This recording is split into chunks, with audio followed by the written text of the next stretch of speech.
as an agent in 2007. Mr. Lyons moved up the ranks and has served as acting director since March of 2025. Thank all the witnesses for being here today. Pursuant to Committee Rule 8C, I ask that the witnesses please rise and raise their right hand.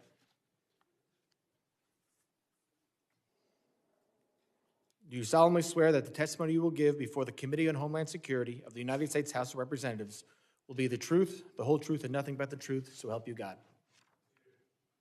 Let the record reflect that the witnesses have answered in the affirmative. Thank you, and please be seated. I now recognize Commissioner Scott for 5 minutes to summarize his opening statement. Chairman Garbarino, Ranking Member Thompson, members of the committee. Thank you for the opportunity to appear here before you today. I'm honored to represent more than 67,000 dedicated men and women of U.S. Customs and Border Protection who are tirelessly protecting this great nation every single day by simply trying to make sure we know who and what is entering our homeland. Border security is national security. Law enforcement personnel that selflessly provide this service to America increasingly perform under difficult conditions and intense public and political scrutiny. But these brave men and women deserve our gratitude and thanks. It's my privilege to be here today joining my colleagues from Immigration and Customs Enforcement and Citizenship and Immigration Services. Our agencies work in partnership to secure the homeland and uphold the integrity of our immigration system. CBP has spent the last year rebuilding what was an intentionally broken border. As I informed Congress in 2021 and again in 2023, the open border policies of the Biden administration all but eliminated any meaningful border along this, and it replaced it with a porous geographic line defined by record-high encounters with illegal aliens, overwhelmed facilities, and a workforce that was stretched so far beyond their capabilities that hostile nations and the cartels exploited our border at will. That all changed on January 20th, 2025, under the leadership of President Trump. We have now implemented effective policies, established unified priorities and objectives across all federal departments, and empowered our workforce to do their jobs by simply enforcing the laws that already exist. We have imposed consequences for those who break our laws, the laws that this body enacted. And today, the United States, because of these efforts, enjoys the most secure border in our nation's history. But this progress did not happen by accident. It's a result of a comprehensive approach to border security. We ended catch and release, we prioritized detention and removal authorities, and we sent a clear message that illegal entry into the United States will not be tolerated. And the numbers speak for themselves. We have achieved record low illegal crossings between ports of entry. Border Patrol apprehensions along the southwest border totaled over 90,000 for the entire year. That's a number that used to represent a single month under the Biden administration. Daily encounters have dropped by 95%, averaging about 250 per day, compared to 5,000 a day during the Biden administration. Our increased enforcement also resulted in the seizure of over 617,000 pounds of illicit narcotics. That's nationwide, an 8% increase over the prior year. This included nearly 11,000 pounds of fentanyl and more than 186,000 pounds of methamphetamines. This is what having a secure border looks like. None of this would have been possible, though, without the vision and leadership of President Trump and the historic investments made in border security. The One Big Beautiful Bill, a $65 billion investment, is enabling CBP to modernize border infrastructure, deploy additional advanced technology, and to grow our workforce. Since January 2025, CBP is building smart wall at record levels. We're installing high-tech attributes where the Biden administration had shut it off. We're installing water barriers along the Rio Grande River, which denies criminals access to these routes. But that is not all. We're investing in technology at our ports of entry, non-intrusive inspection equipment, biometrics, and advanced surveillance to improve our ability to know what's coming into this country, the land, air, and sea, at and between the ports of entry. CBP's workforce is without a doubt the greatest asset that we have. The One Big Beautiful Bill is investing historic amounts of money in recruitment, hiring, and retention and training to ensure that we have the most highly qualified and capable law enforcement professionals securing our border. Due to the collaboration across all federal departments, the resultant record low encounters, CBP has been able to surge resources to support ICE's targeted enforcement operations across the nation. CBP is integrated with ICE and other partners to identify and remove dangerous criminals and others who remain in the country illegally.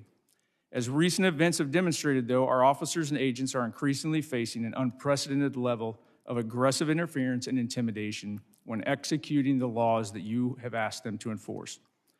These attacks on federal law enforcement personnel are coordinated and well-funded. This is not peaceful protest.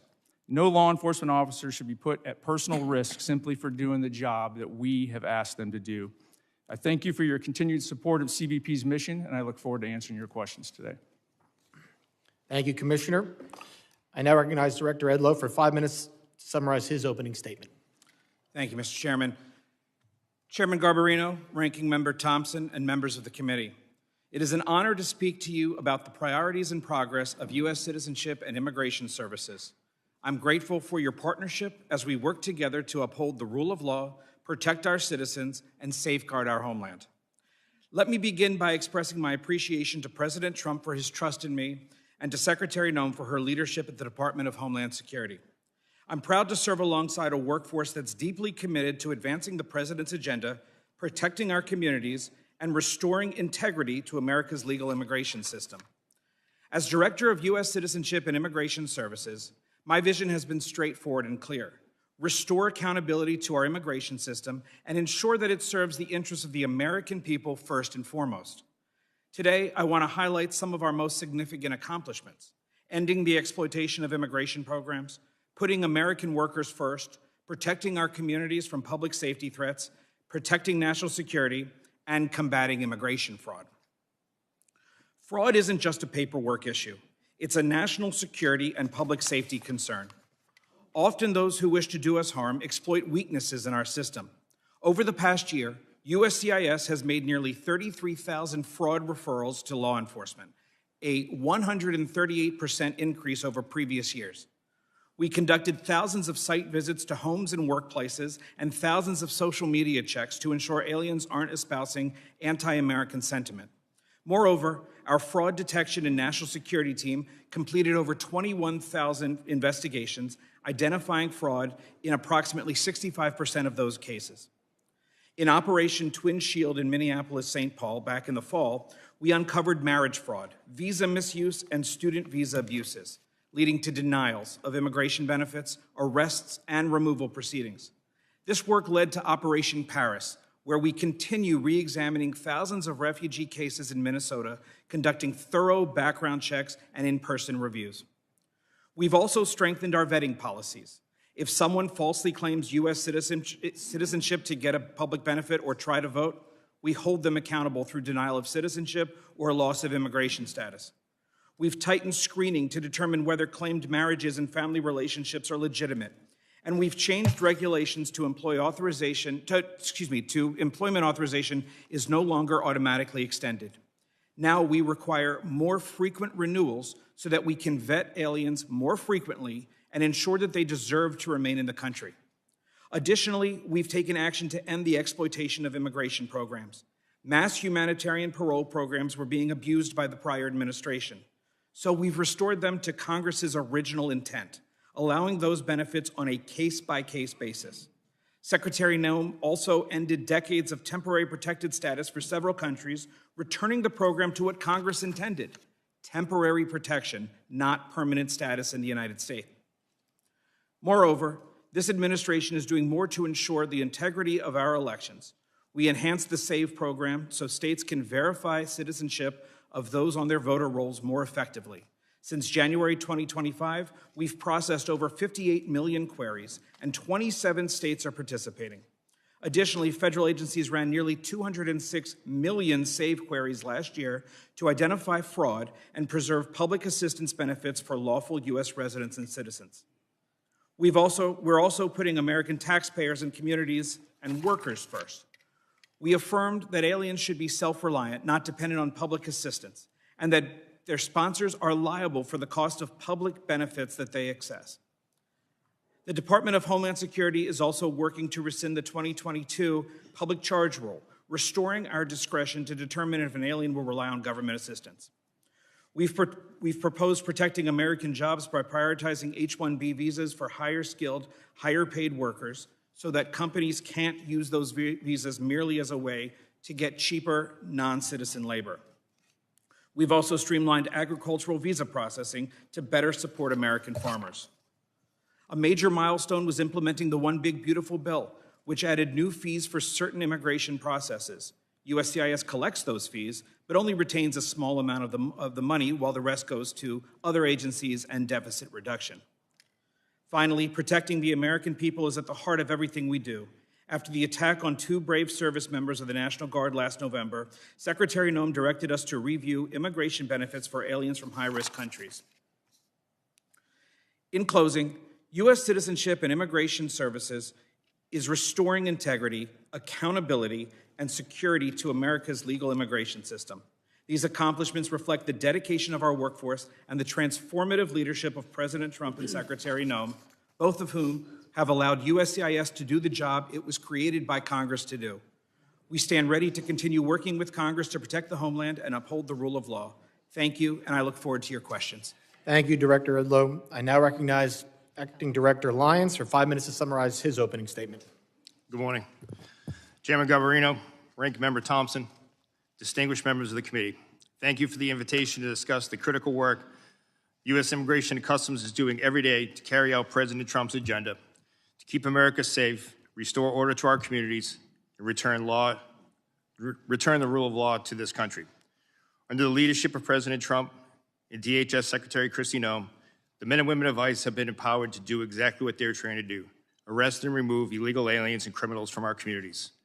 We are enhancing public safety, securing our national security, and finally restoring integrity to the immigration system that had been allowed to collapse. We have supercharged our partnerships with state and local law enforcement, empowering officers around the country through the 287G program to help ICE identify and remove criminal aliens. Those partnerships have increased more than 900% since President Trump took office, and our communities are safer for it. I am also proud of our agency's unprecedented hiring campaign that led to hiring of more than 12,000 officers and special agents in less than a year, and more than 222,000 individuals submitted applications. This expansion of a well-trained and well-vetted workforce will help further ICE's abilities to execute President's and Secretary's bold agenda. Before discussing our broader operations, I must address the situation in Minnesota and the dangers that ICE agents and officers face nationwide. While the investigations remain ongoing, I'm encouraged that some Minnesota officials are finally signaling the willingness to cooperate with ICE. But let me be clear, promises are not enough. We need action. In the wake of the unprecedented border crisis of the previous administration, ICE has stepped into the breach to enforce the law. This commitment has a cost. We are facing the deadliest operating environment in our agency's history. In fiscal year 2025, death threats against ICE personnel increased more than 8,000%. Assaults on officers have skyrocketed over 1,400%. One officer in Minnesota had his finger bitten off by a protester, egged on by elected officials characterizing our officers as Gestapo or secret police. The families of ICE personnel have been made to feel unsafe in their homes. I know this firsthand because my own family was targeted. But let me send a message to anyone who thinks they can intimidate us. You will fail. Despite these perils, our officers continue to execute their mission with unwavering resolve, and we are only getting started. ICE remains committed to the fundamental principles that those who illegally enter our country must be held accountable. Since the beginning of the second Trump administration, we have achieved historic results. From January 20th, 2025 through January 20th, 2026, ICE has conducted nearly 379,000 arrests. Among those arrests were more than 7,000 suspected gang members and over 1,400 known as suspected terrorists. The President tasked us with mass deportation, and we are fulfilling that mandate. Thanks to the resources provided by this Congress, we are ramping up detention capabilities and removal flights daily. In the last year alone, we conducted over 475,000 removals. It's a brutal reality that criminal immigration today is organized by sophisticated, ruthless, transnational criminal organizations. These include cartels and transnational gangs President Trump has rightly designated as foreign terrorist organizations. The only way to defeat them is to destroy their revenue. Within Homeland Security investigations, our special agents are delivering critical outcomes in the fight against transnational crime. We are seizing fentanyl before it kills our children and dismantling the networks that poison our communities. In FY25 alone, we seized more than 2.5 million pounds of narcotics. a 50% increase from the previous year and a critical blow to transnational organization groups everywhere. HSI criminal arrests are at the highest point in history. However, our approach is just not about enforcement. It is about restoring order and dignity to the human beings sold alive by smugglers and exploited by these TCOs. In August 2024, the DHS Office of Inspector General released a report that concluded that more than 291,000 unaccompanied alien children out of nearly 450,000 transferred from DHS to HHS custody were simply lost by the system. We are talking about children exploited in factories, abused in sexual trades, and living as indentured servants on American soil. HSI is leading the charge to find them. We have conducted more than 71,000 field engagements to locate children, verify sponsor legitimacy, and uncover criminal activity related to exploitation. Since February 2025, ICE has arrested more than 500 criminal sponsors of these offenses, including sexual exploitation and forced labor, dismantled more than 2,400 human smuggling operations, and along with our federal partners, located more than 145,000 children. To further ensure TCOs can never threaten our nation again, President Trump dedicated the establishment of the Homeland Security Task Force. The Homeland Security Task Forces represent the most aggressive and coordinated attack on TCOs in history. Through Cross-Border Financial Crime Center, we have developed and implemented a strategy to combat rampant fraud, including government programs in Minnesota and across the country. Using this strategy, HSI has opened numerous criminal investigations into the complex fraud systems that have resulted in the thefts of billions. Much of the fight ICE faces continue to be fueled by so-called sanctuary cities. These jurisdictions provided a shield for criminal aliens when a local jail refuses to honor ICE detainer and releases that predator back into the community. ICE exists to enforce America's longstanding immigration and custom laws. These laws are grounded in common sense, national sovereignty, and simple morality. Our officers and agents enforce these without hesitation, without apology. I ask that all the members of the committee treat them with profound respect that they have earned. Thank you. Thank you, Acting Director Lyons. Members will be recognized by order of seniority for their 5 minutes of questioning. As we have when Secretary Noem was here, we're going to limit it to the 5-minute rule. I'm going to be strict on that for both sides. So do not be surprised if you go over, I gavel you down. I now recognize myself for 5 minutes of questions. Acting Director Lyons, I understand that you cannot discuss the details of the 2 recent shootings in Minnesota because they are subject of several investigations, including by the FBI, the Department of Homeland Security, and the DOJ Civil Rights Division. Once concluded, will you commit to providing the reports and findings of each investigation to this committee? Yes, Mr. Chairman, we're fully committed to give you the full and unabridged investigation and the outcome. Thank you. Commissioner Scott, can the committee have the same commitment from you? Yes, sir. Thank you both. Commissioner Scott and Acting Director Lyons, following this hearing in writing, I'd like to know what is the standard operating procedure for each of your agencies for an investigation when deadly force is used. Currently, Acting Director Lyons, are those procedures being followed for the 2 uses of deadly force in Minneapolis this past January? Yes, Mr. Chairman. Were those, and Commissioner Scott? Yes, sir, they are. Were the standard procedures followed from the beginning? Mr. Lyons? Yes, sir, they were. Mr. Scott? Yes, for CBP, they were as well. Thank you very much. We're obviously concerned about officer safety and have seen and heard about increasing threats and assaults against law enforcement. Director Lyons, are your officers trained regarding the difference between a protected protest and what is unlawfully impeding law enforcement? Yes, sir. Deportation officers and special agents are taught at the Federal Law Enforcement Training Center. They are taught in defensive tactics, personal safety, but as well as laws to include First, Second, Fourth, Fifth, 10th, 14th Amendment. The officers are trained before they go out into the field, and then while they're in the field. They are specialized training with disturbance control and other special tactics. Commissioner Scott, are your officers similarly trained? Yes, they are. At FLETC, ongoing training in the field, and then anytime we're deploying them to the interior, they get updated law refresher training to include First Amendment and Fourth Amendment. So I want to focus on the training here because with the historic investment in both ICE and CBP, there was a surge in hiring. I need to know, for these new hires, is the training different than what other agents and officers received before the hiring surge? Mr. Lyons, I'll let you start there. No, sir, it's not. The training was never, the meat of the training was never removed. The timeline was. We took training from 5 days a week, 8 hours a day, to 6 days a week, 12 hours a day. In addition to that, training is different in the fact that before officers even go to the Federal Law Enforcement Training Academy, there's pre-employment training, which we never had before.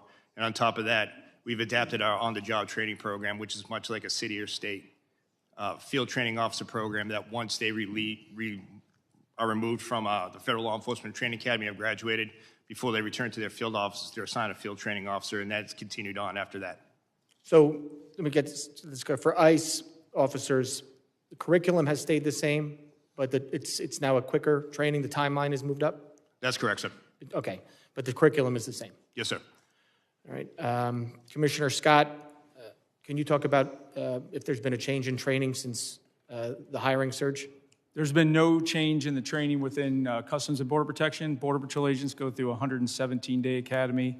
The CBP officers go through a 103-day academy. That's actually training days. There's been no changes to that. So the only change that has been made is in our quarterly training. We've added scenarios based on what we most likely think they will encounter in the field. So we've actually added some of the protest type encounters as well. So there's been no change in the timeline either. ICE did that. You did not? No, we did not. Okay. And while this is nothing, because this is my last question, I'm sure. While understanding they are not suitable for every occasion, there's been a lot of talk about the use of deadly force. Are agents and officers equipped with and trained in the use of tasers or other less lethal alternatives to avoid the use of deadly force? And Mr. Director Lyons, I'll start with you, and then Mr. Scott, you can finish. Yes, sir. Every deportation officer special agent are trained in secondary weapons, which include the taser, OC spray, and baton. They're trained. And those are made available. And they're equipped. Yes, sir. Mr. Scott? So a similar answer, that all of our agents have to carry a secondary weapon. They trained at the academy, and then they go through quarterly refresher training every 3 months. Okay, I appreciate it. I will have, I'm sure, for some follow-up questions today, and I will submit those to you in writing. But with that, I yield back, and I now recognize the ranking member for 5 minutes of questions. Thank you very much, Mr. Chairman. Mr. Lyons, how many ICE agents have cameras as of today? Sir, as of today, more than 3,000 ICE officers have cameras that are active in the field, with another 6,000 being deployed, sir. So how many in the field? How many ICE agents are in the field as of today? Oh, I'm sorry, sir. Agents in the field today? You said agents in the field. I'm just trying to get the number of ICE agents who have cameras on their body as of today. Approximately 3,000, sir. 3,000 out of how many?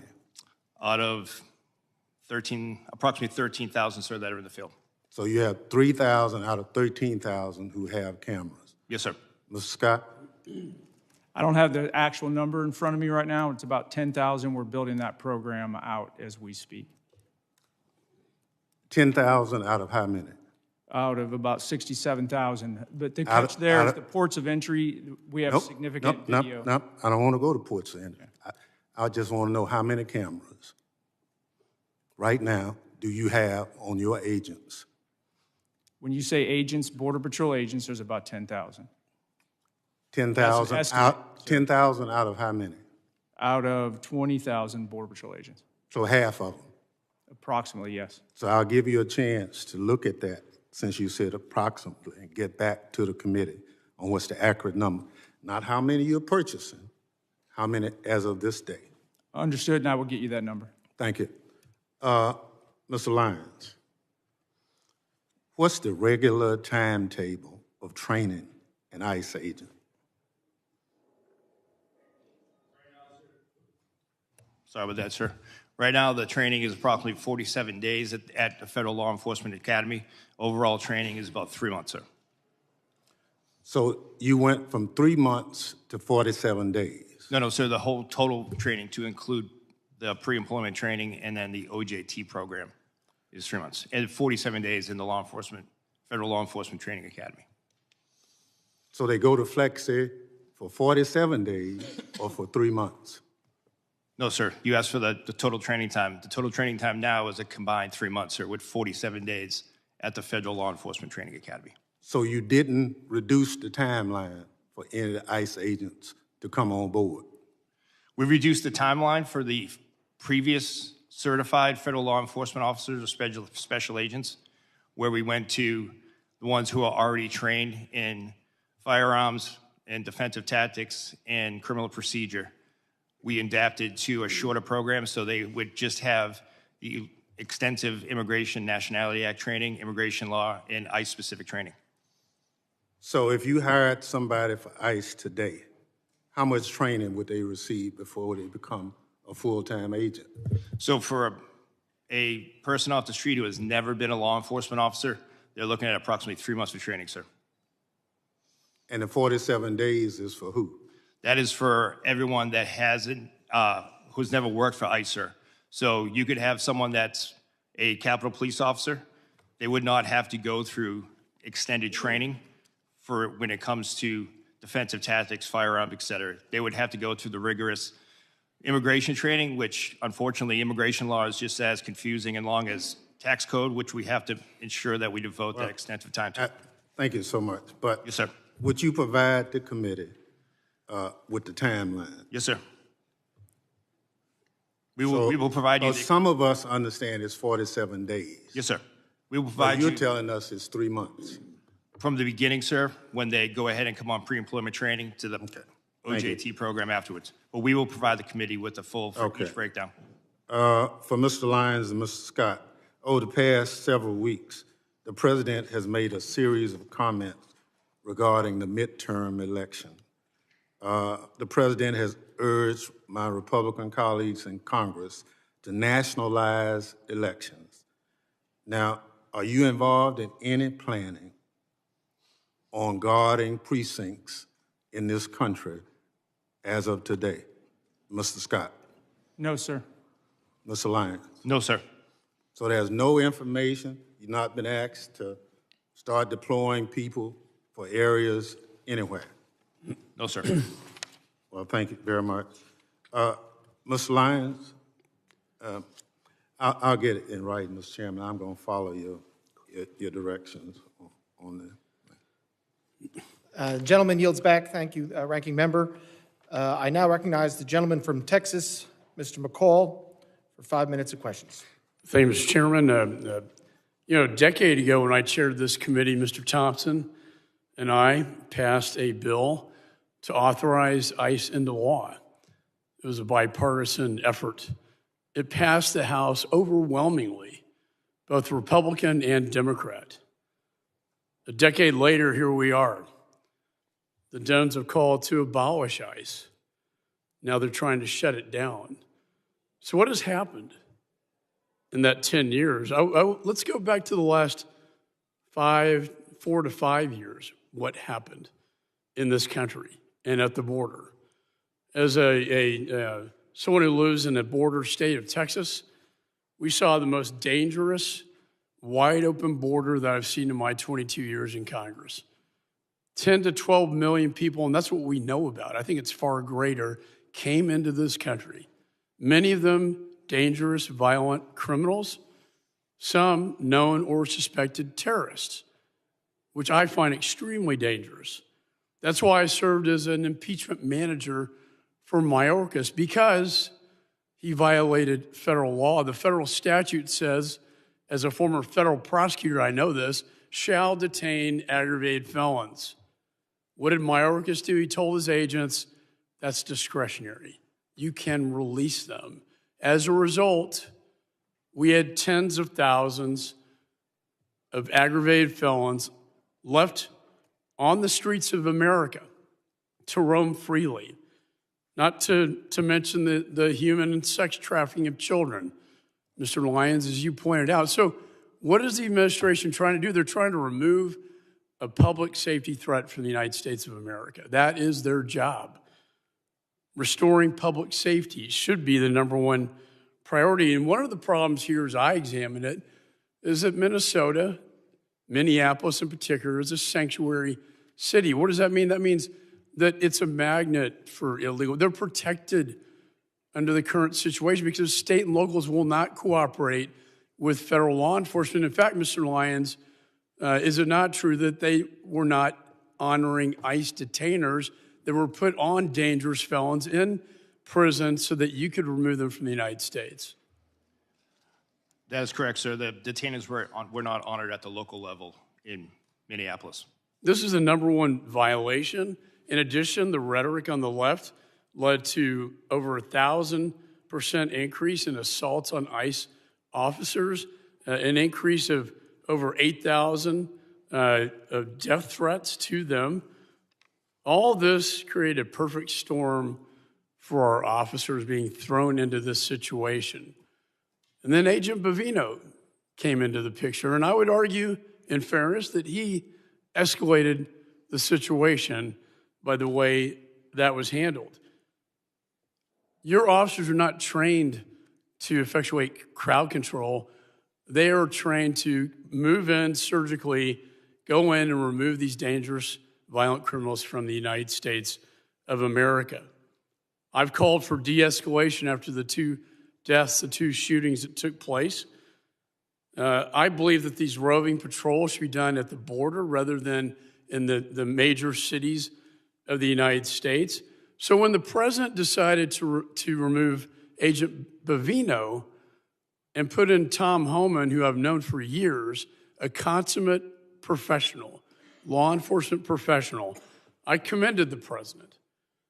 And what has been done since Mr. Homan came into the job? We now have targeted law enforcement operations. He is returning to the original mission of ICE. He is working with state and locals to do the crowd control. He is getting them to honor the ICE detainers. He is also getting the body cameras put on them. And the roving patrols, in his words to me, should be done at the border, not in major cities. My question to you, Mr. Lyons, is Mr. Homan now, are his operations in Minneapolis now bringing the situation under control? So we've seen a de-escalation in the fact that the protests, while they still go on, have subsided, and ICE has been allowed to do their targeted, intelligence-driven enforcement operation. Just the other night, local authorities arrested 54 protesters at the local level where ICE officers did not have to be engaged in that. My final question to you, do you believe the model that Mr. Homan is now setting in Minneapolis should be a model for the nation? Gentleman's time has If expired. I could allow the witness to answer. I understand that, but I'm holding I'd it like to on the 5 minutes. record an answer, Mr. Chairman. Do you agree that Mr. Homan's model is one for the nation?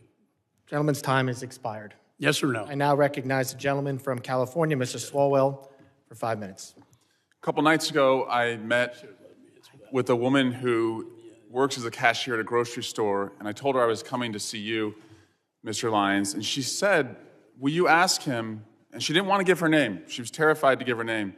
But she said, when I get off my shift around midnight and I walk through the parking lot to my car, she said, if somebody rolls up in an unidentified van and gets out wearing all black and their face is covered and they don't have any identification and they ask me to get into the van, how do I know who they are?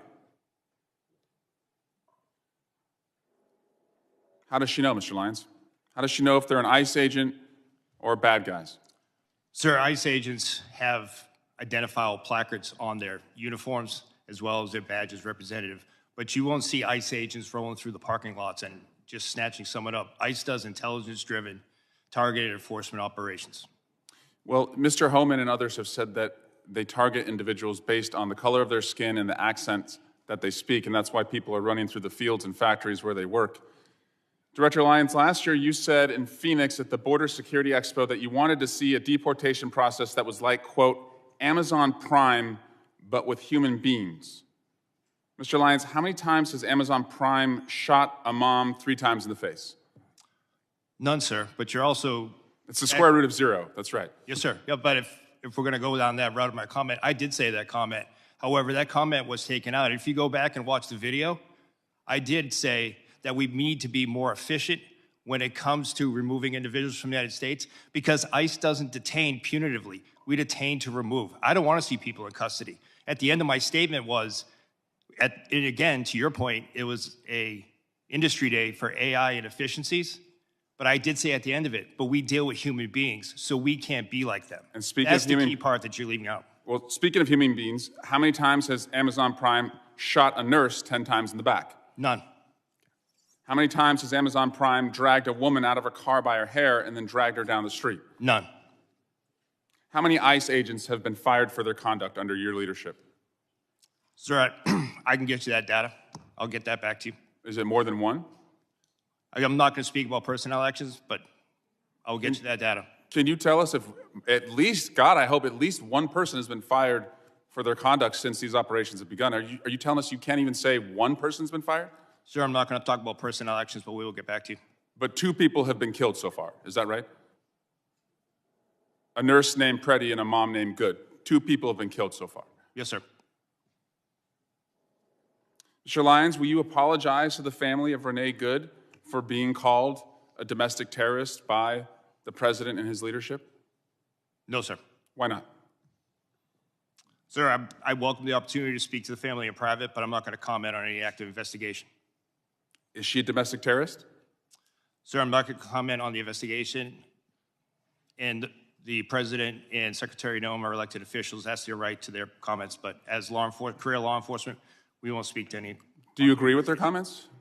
Sir, I'm not going to go ahead and talk about any ongoing investigation. Will you apologize to the family of Alex Preddy for also being called a domestic terrorist? Sir, again, I'm not going to speak to any ongoing investigation.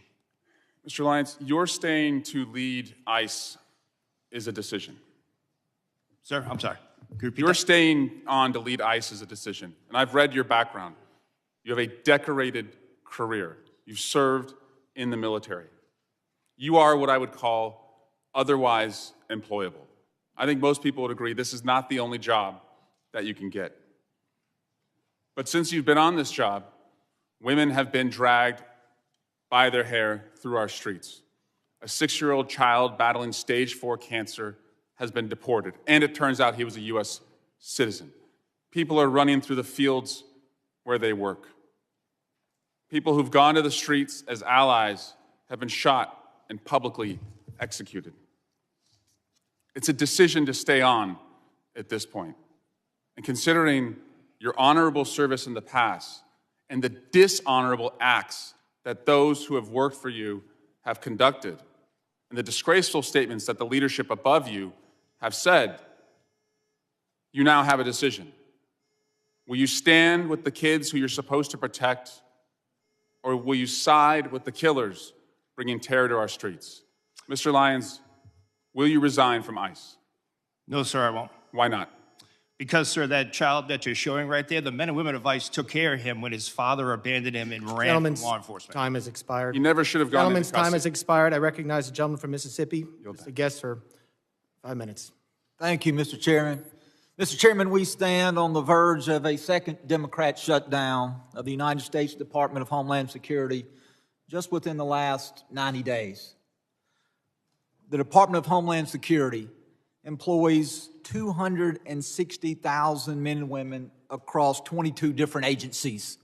Those agencies include 63,000 men and women who work for CBP, 60,000 who work for TSA, 22,000 for FEMA, 18,000 who works for USCIS, almost 50,000 civilian and military employees with the United States Coast Guard, 7,800 Secret Service employees, 2,500 CISA employees, and over 8,000 agents and analysts with the Department of Homeland Security investigation who perform a crucial function to protect and serve this country.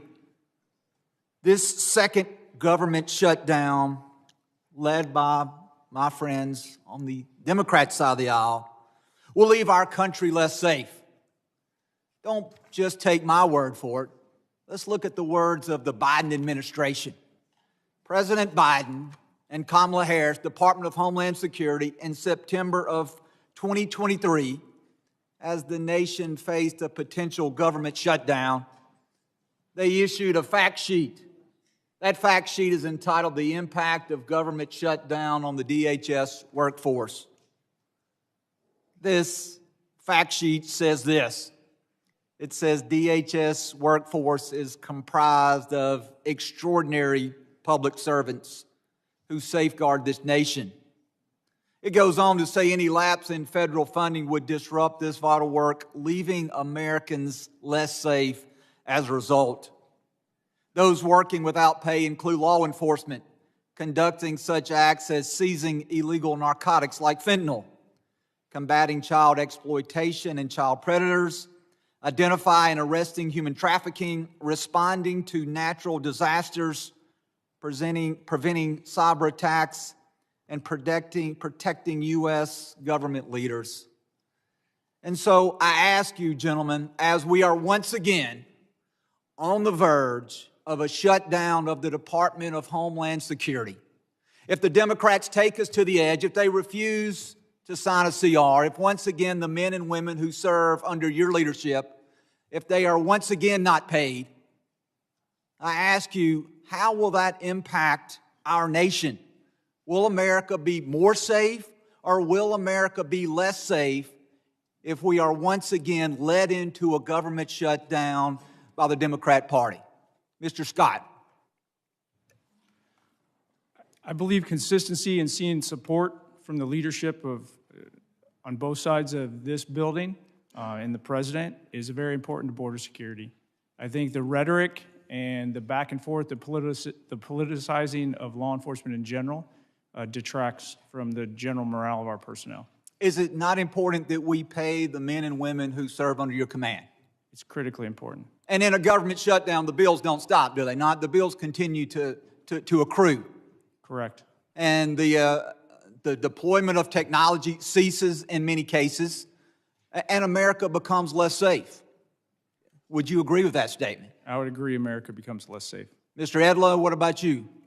Well, Congressman, as I'm sure you're aware, USCIS is a little different in that we are fee-funded. So during a shutdown, the men and women working for USCIS will continue to be paid. However, in terms of our screening and vetting enterprises, as well as everything else we do, we have formed very, very strong working relationships with the other components, and that's critical for us to be able to do our work. While we may be there able to continue without our partners being paid and with them being furloughed, it's going to make America significantly less safe. And Mr. Lyons. Yes, sir. It will have a great impact, especially on the Homeland Security task forces and the men and women that are focused on the transnational crime and foreign terrorist organization. Mr. Lyons, very quickly, we've had many members of this committee who have made allegations. The Democrats have once again taken the mantle of the party to defund the police and abolish ICE. Do you wish to take my last few seconds to speak about the consequences that has on the men and women that you serve? The men and women of ICE are sworn law enforcement officers who are dedicated to do their mission to protect the United States. Thank you, Mr. Chairman. I yield back. Gentleman yields back. I now recognize a gentleman from California, Mr. Correa, for 5 minutes of questions. Thank you, Mr. Chairman. I want to welcome our witnesses today. Gentlemen, I wanted to start out by talking a little bit about my district, Southern California, Disneyland. Southern California is the center of manufacturing for the United States. California, biggest ag state in the Union. California, also, big donor, taxpayer dollars to the United States.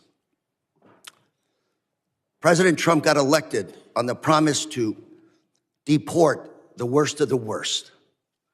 Your numbers, Mr. Lyons, less than 14% of those arrested by ICE first year, 2025, had charges or convictions of violence. 70% of those deported had not even a traffic ticket. Mr. Lyons, I think we're all patriots, but I'm trying to figure out how, this is a question to you, sir, how deporting a nanny makes our nation safer, stronger, how trying to deport the father of 3 Marines make this country stronger? How deporting the parents of a number of Marines at Camp Pendleton makes this nation stronger? Sir, thank you for your welcome, first off. Just to address your, the numbers with the 14%, sir, that's 14% that are listed as violent criminal felonies. However, what's left out of that is the fact that what's left off that list. Those is human trafficking. 70% that don't have a traffic ticket Sir, and deported. How has that made our nation stronger? Sir, if you look at what ICE has done, more than 60% of every individual that is in ICE custody has a pending or a conviction on a criminal charge. Not to count. Sir, let me move ahead. I only have 3 minutes, and we'll talk later. Sir. Let's talk about American citizens. Again, back home. People, young people asking me, what do I have to carry with me so I won't be deported? Is, Mr. Lyons, carrying a passport, is that enough so they won't be detained or deported in my district? Sir, an American citizen shouldn't carry or shouldn't feel the need to carry. Let me tell you what some of your ICE agents have done. They pulled over a gentleman in a pickup truck, showed his passport, they threw it to the side, detained him. What do we have to do to show that we're American citizens? Sir, no American citizen falls under Title VIII. No American citizen will be arrested for being an American citizen. But you just said to my colleague that nobody has been fired because of violations of the law for disciplinary actions, yet this is happening in my district. Mr. Lyons, we're a very boring district. We work hard, mind our own business. ICE in our streets now. People are terrorized. American citizens. Number of cases of Americans being detained, being taken in, some being held for 5 days. Sir, what do we do with those people in that situation? What do we tell them? Sir, I don't know of any particular case that you're speaking of American citizen being held. I'm more than happy to provide you a list, sir. 100%, sir. So let me ask you, sir, are you surveilling U.S. citizens today? No, sir. Those people protesting, practicing this First Amendment right, photos of them, data taken, they're not being placed in any kind of a database? There is no database for protesters, sir. One of your officers in Maine said to one of the individuals protesting, we're going to put your face in a little database. What does that mean? Do you have a little database of Americans? No, sir, we don't. Then what do you think your ICE agent was doing to this individual when he said those statements? I can't speak for that individual, sir, but I can assure you there is no database that's tracking United States citizens. Sir, California, we're a sanctuary state. Does that cause you a problem picking up individuals? Yes, sir. I have with me today some data from Sheriff Barnes, Orange County Sheriff. Very good friend. He's been here to testify numerous times. For 2025, he referred about 300 individuals for your office to pick up. 250 were picked up, 50 were never picked up. We had a long conversation saying, what is going on? If these are the worst of the worst, you've called ICE to pick them up and you didn't pick them up. Can you explain to us why you didn't pick up all these individuals that were referred to your office to pick up? Yes, sir. That's the key part of that is the referral. We make sure that those individuals are eligible to be placed in detention and for movability. So you never even looked at those individuals. Gentleman's time. I would like to talk to you about this issue later on, Mr. Lyons. Thank you very much. Time has expired. I now recognize the gentleman from Texas, Mr. Pfluger, for 5 minutes of questions. Thank you, Mr. Chairman. Why are we here? And I think it's pretty clear that until proven otherwise, at 5 years of experience, that it seems like one side of the aisle is in favor of open borders and wants to abolish ICE. And I hope that that can be proven wrong. And the other side of the aisle wants to enforce the laws that are on the books. Commissioner Scott, how many administrations have you worked for in your career? Since the Clinton administration? So multiple Republicans, multiple Democrats. Correct. Is it a crime to enter this country illegally and to skip a notice to appear, to skip a court-ordered appearance, and to not comply with the laws that are on the books? Yes, sir. Has that changed since you started working for President Clinton? No. So I can't imagine establishing the fact that it is a crime to skip a notice to appear. We had 10 to 12 million people who entered this country illegally in the Biden administration. As a conservative estimate, there are sanctuary cities all throughout the United States who have said, we will not comply with federal laws. That's why we're here today. I can't imagine being a DHS officer, an ICE officer, and being threatened with violence, having death threats, being doxxed, having your family identified, putting that on the internet, and violently telling you that they are going to kill you because you are enforcing the laws that are on this book that were passed by both sides of the aisle in this body. Director Lyons, how many of your agents are being doxxed, threatened, or harassed? We've had over 8,000% increase on death threats. You know, I'm in the middle of working a bipartisan domestic terrorism working group with another member on this committee. There is a group called Defend 612 that has come out with tactics, techniques, and procedures in Minneapolis to do things like encourage protesters to impede law enforcement, to push civilians towards legally and physically risky confrontations, to help mobilize a counter-protest, to coordinate strategies and trainings to aid illegal immigrants to avoid detention. Are you familiar with groups like this, Defend 612? Yes, sir. We have multiple groups around that in all 50 states. There's an article written by Christina Buttons, and I'd like unanimous consent to enter this into the record called Inside Minneapolis's ICE Watch Network. Chairman, I'd seek unanimous consent to enter. Without objection. This article talks about these tactics, techniques, and procedures that put your law enforcement agents and your agents at risk. What is different about Minneapolis? What kind of coordination have you received from the local police department that we don't see any of this in Texas? We've not seen, and there have been many ICE operations that have happened in Texas, but what's different from what you've seen in Minneapolis? Unfortunately, sir, in the beginning of the Minneapolis operation, we didn't see any cooperation at the state or the local level, whether it be from the Minneapolis Police Department or the Minnesota State Police, which led to ICE officers and agents, as well as our other federal partners, pretty much having to defend themselves from whatever impediment, riots, or protests. Were they told by local elected officials not to cooperate? Yes, sir. Is that because they're a sanctuary city?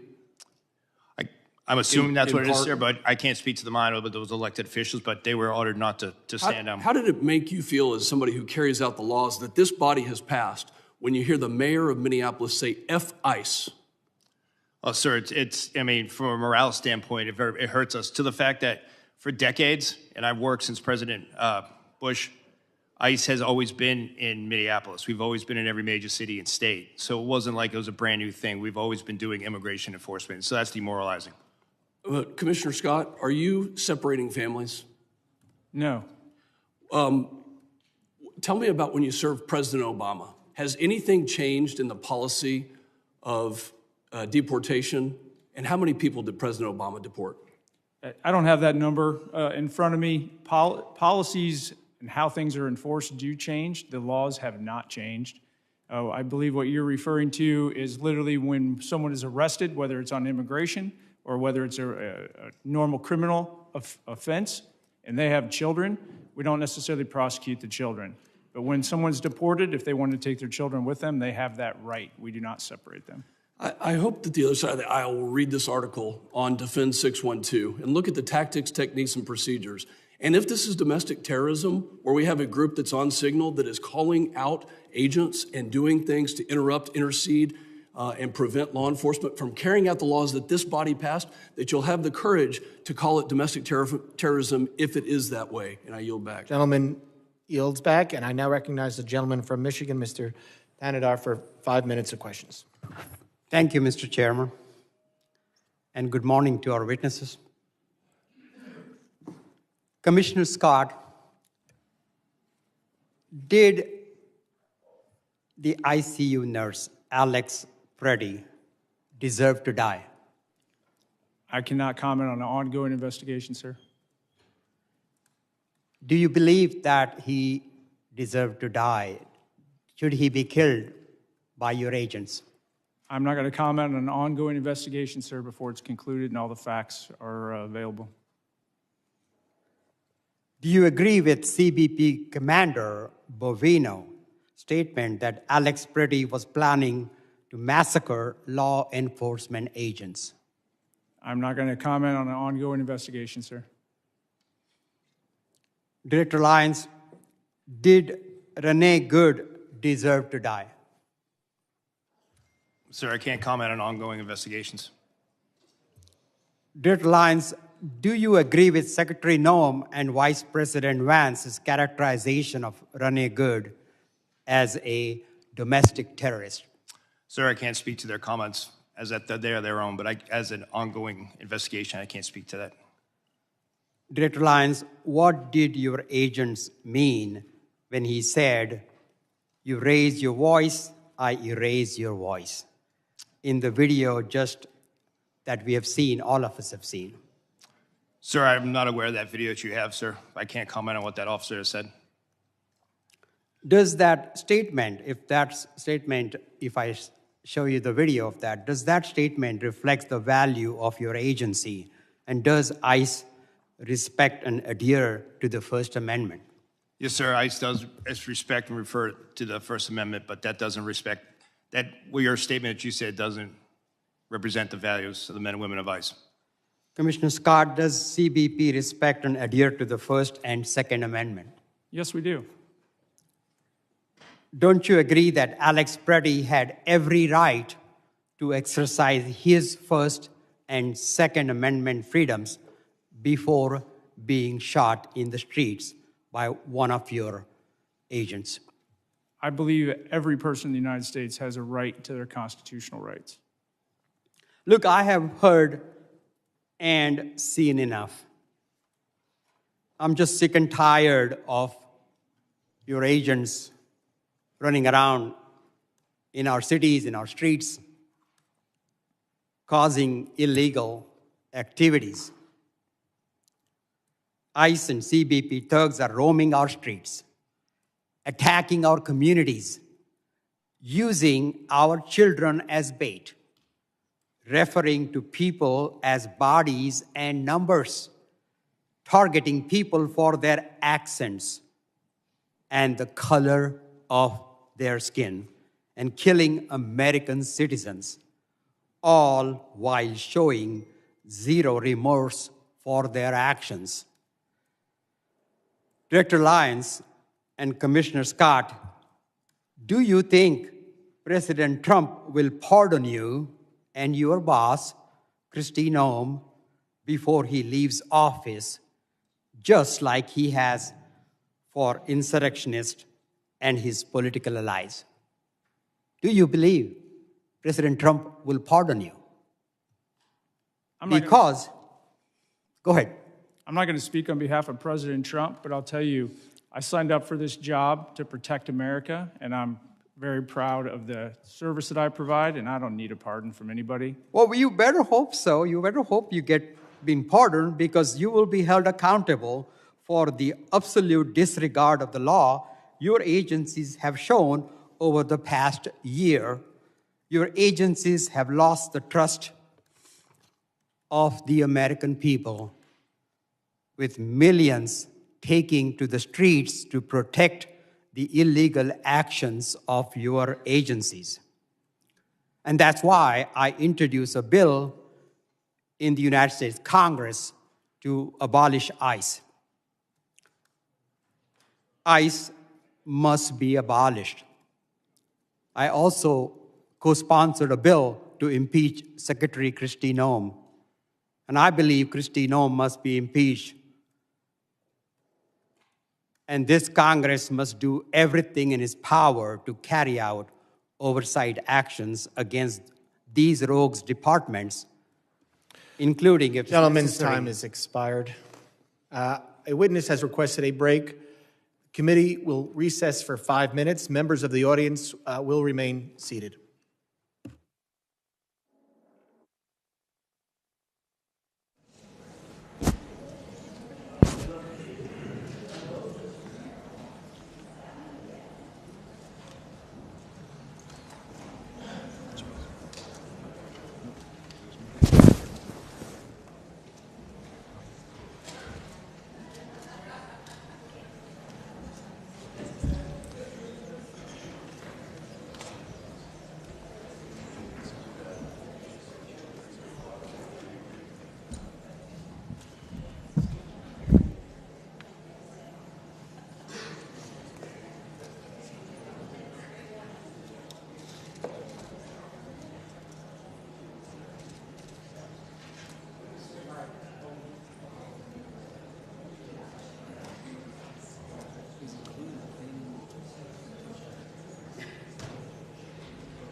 Committee will come to order. I now recognize the gentleman from Texas, Mr. Gonzalez, for 5 minutes of questions. Thank you, Chairman, and thank you, gentlemen, for your service to our great country. I was speaking to some agents that were deployed from Texas to Minnesota, just asking for the ground truth of what was happening. And one of the things that stood out to me is one of the agents said, Tony, it reminds me a lot of Fallujah. Having someone that served in Fallujah, that caught my attention. And so my question first is to you, Commissioner Scott, is on the safety of our agents. In particular, I see that these task forces work, these anti-gang, these anti-terrorism task forces. But thinking of Fallujah reminds me of we were fighting a war that was the Persian Gulf when the world had changed. And so my question is there a way we can protect our law enforcement, our federal law enforcement agents, in particular through, I've got a bill in particular through bulletproof glass or ballistic windshields. Is that something you think that could help protect the law enforcement officers that are on the front lines? I think that can help protect the officers on the front lines, but it goes much farther than that because things have changed. So the tactical infrastructure at the border, the bulletproof vests, all of that helps tremendously, but we're fighting a different fight now. The reason you saw so many people surged into LA at one point and then now into Minneapolis was because we had to surge additional resources in to protect the ICE agents that were literally just going to try to make a lawful arrest. So we had to put in two teams, one to do the arrest and another one to deal with the protesters. Luckily, unfortunately, CBP's had to build out this capability over the years because we had been dealing with increased protests at the border, mass incursions, so we trained our people how to do crowd control.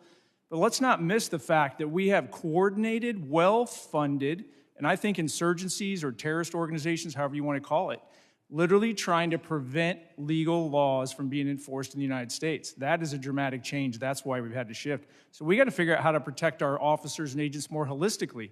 On social media, how do we keep them from being doxxed? When somebody goes to like did to Director Lyons, they follow his kid home and then have protests in his front yard and then put it out live on video. That needs to be a crime. I don't want to violate anybody's right to free speech, but going into your front yard and harassing your family just because you're a law enforcement officer, that should not be a protected action. The world has changed, and we need to change with it to make sure our federal law enforcement officers and their families are protected. My next question is for Director Lyons. Body cameras have been deployed in Minnesota. I think transparency helps regain public trust. Is there any plan to release any of the footage to the public? 100%, sir. That's one thing that I'm committed to is the full transparency, and I fully welcome body cameras all across the spectrum in all of our law enforcement activities. It is, sir. Body cam footage will be released.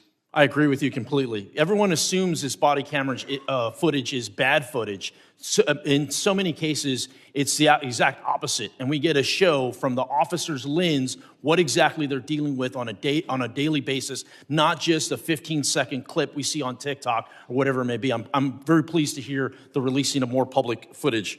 My next question is for you, Commissioner Scott. As a member of Congress, I have a very similar, the question's really for all of us. As a member of Congress, what can I do to make sure what happened in Minnesota doesn't happen in my community? Put laws in place that protect our officers and agents so they can go out and do their job confidently and know they really truly have the backing. And then, I got to plug it, actually fund the programs. So when body cameras got rolled out to CBP, the technical capability of the camera got rolled out, but the funding for the personnel to support the programs and the data, that can drain basically all your other operations. So fund the entire program so that we can be transparent and that we can make sure America knows what we're doing because that trust is critically important. Thank you for that. My next question is Director Edlow. Too many times we talk about the enforcement side, which I think is very important. We see the millions of criminal aliens that are loose in our country. We got to go out there and keep our community safe.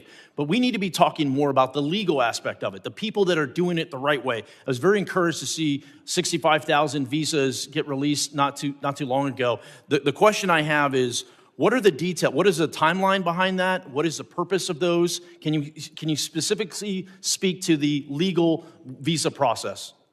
Well, if you're referring to the 65,000 that were the supplemental yes. H-2Bs. That's exactly right. So that's there's 60,000 or 65,000, 66,000, excuse me, that go out every year at 2 times in the year. And then Congress has, for many, many years, given the department the authority through the Secretary to increase that based on the needs of the country.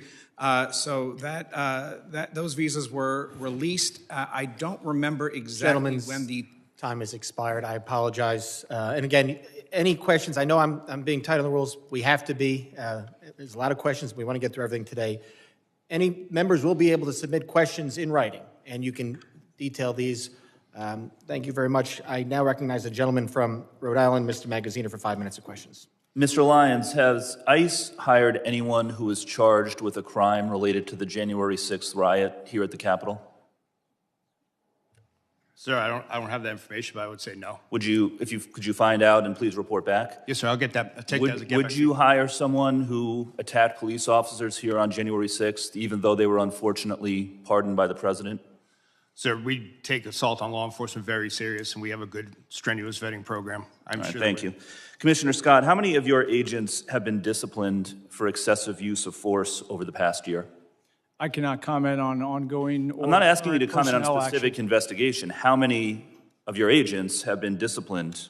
I'm just asking for the total. I'll for get that excessive number force. to you. I don't have it in front of me. All right. I sent you a letter asking that question and haven't received a response. Will you commit to sending a response to me, please? Yes, sir. All right. I'd like you to view this video. This is video of what appears to be pepper spray thrown by a federal agent into Rafael Veraza's car. You okay, Mama? You okay? Seconds later, he realized his daughter, 1-year-old Ariana, was in the back seat, also battling the chemicals. Are you familiar with this incident? Yes. Okay. Now, this is a family of United States citizens who were out to get groceries at a Sam's Club in Chicago.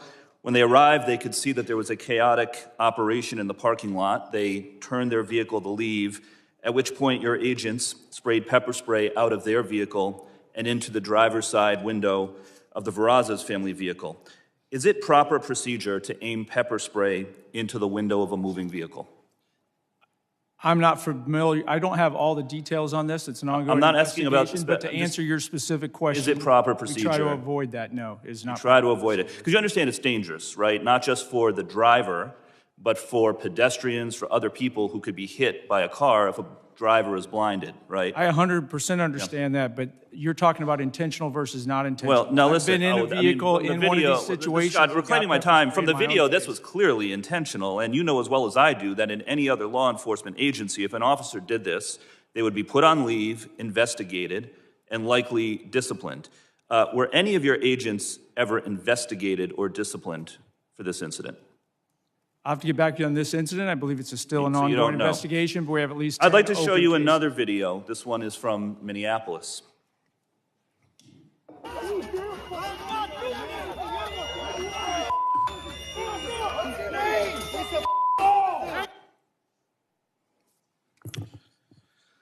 So as you can see, the agent sprayed pepper spray at close range directly into the face of an individual who had already been pinned to the ground by 3 other agents. And there's a picture of this behind me to give you a better view. Is this proper procedure for the use of pepper spray? I cannot comment on that because you're only showing one piece, and that subject Has is this clearly agent not been compliant. investigated? But this is not the intended use of this weapon, correct? The intended use is to try to avoid escalating. It's to de-escalate the All right. situation. And Well, get he was the already pinned to the individual ground by comply. 3 other agents. I think he had been de-escalated. Is there any investigation into this agent for doing this? I'll get back to you. There are several open investigations. All right. Listen, there has been no accountability in your agency under the Trump administration. None. Your agency has repeatedly been caught on tape using unnecessary violence against civilians, and you can't even tell me if any of these agents have been investigated or disciplined. You are supposed to be making people safer, and instead your agents are being unnecessarily violent. And that is why the Trump administration has lost the trust of the American people on immigration. Understand, it's not just the actions of the agents in the field, it is the lack of accountability from the top that has caused public trust to erode. And there need to be major reforms before we vote to give any of you any more funding. Your agencies need to act like other law enforcement agencies. Take off the masks, wear badge numbers, enforce discipline with real standards of conduct. But accountability starts at the top. Kristi Noem is completely unfit and should be removed from office. And all of the operations that we just watched were overseen by Commander Gregory Bavino, who himself engaged in excessive use of force. He even admitted that he lied to a federal judge when he claimed he had been hit by a rock prior to throwing a tear gas canister at a crowd of civilians. But then after the footage came out, and that turned out to be not true, he admitted that he had lied about it. Mr. Scott, what disciplinary action do you plan to take against Mr. Bavino? I cannot comment on personnel actions on any. Is there an investigation underway or being considered into Mr. Bavino? Every allegation and every use of force is fully investigated. Well, please investigate him. Goes through a review You board. need to start enforcing discipline. Gentleman's time has expired. I now recognize the gentleman from Alabama, Mr. Strong, for 5 minutes of questions. Thank you, Chairman Garbarino, Ranking Member Thompson, and thank you to all our witnesses for being here today. Let me start with the simple facts. The border is now closed. Fentanyl poisonings are down by more than 35%. I thank each of you for your service to our country.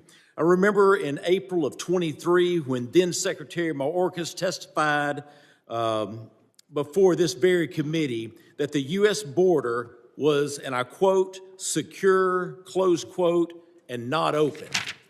At the same time, under his leadership, illegal alien population surged to over 11 million. They were coming from more than 160 different countries as migrants were released into our country by the millions.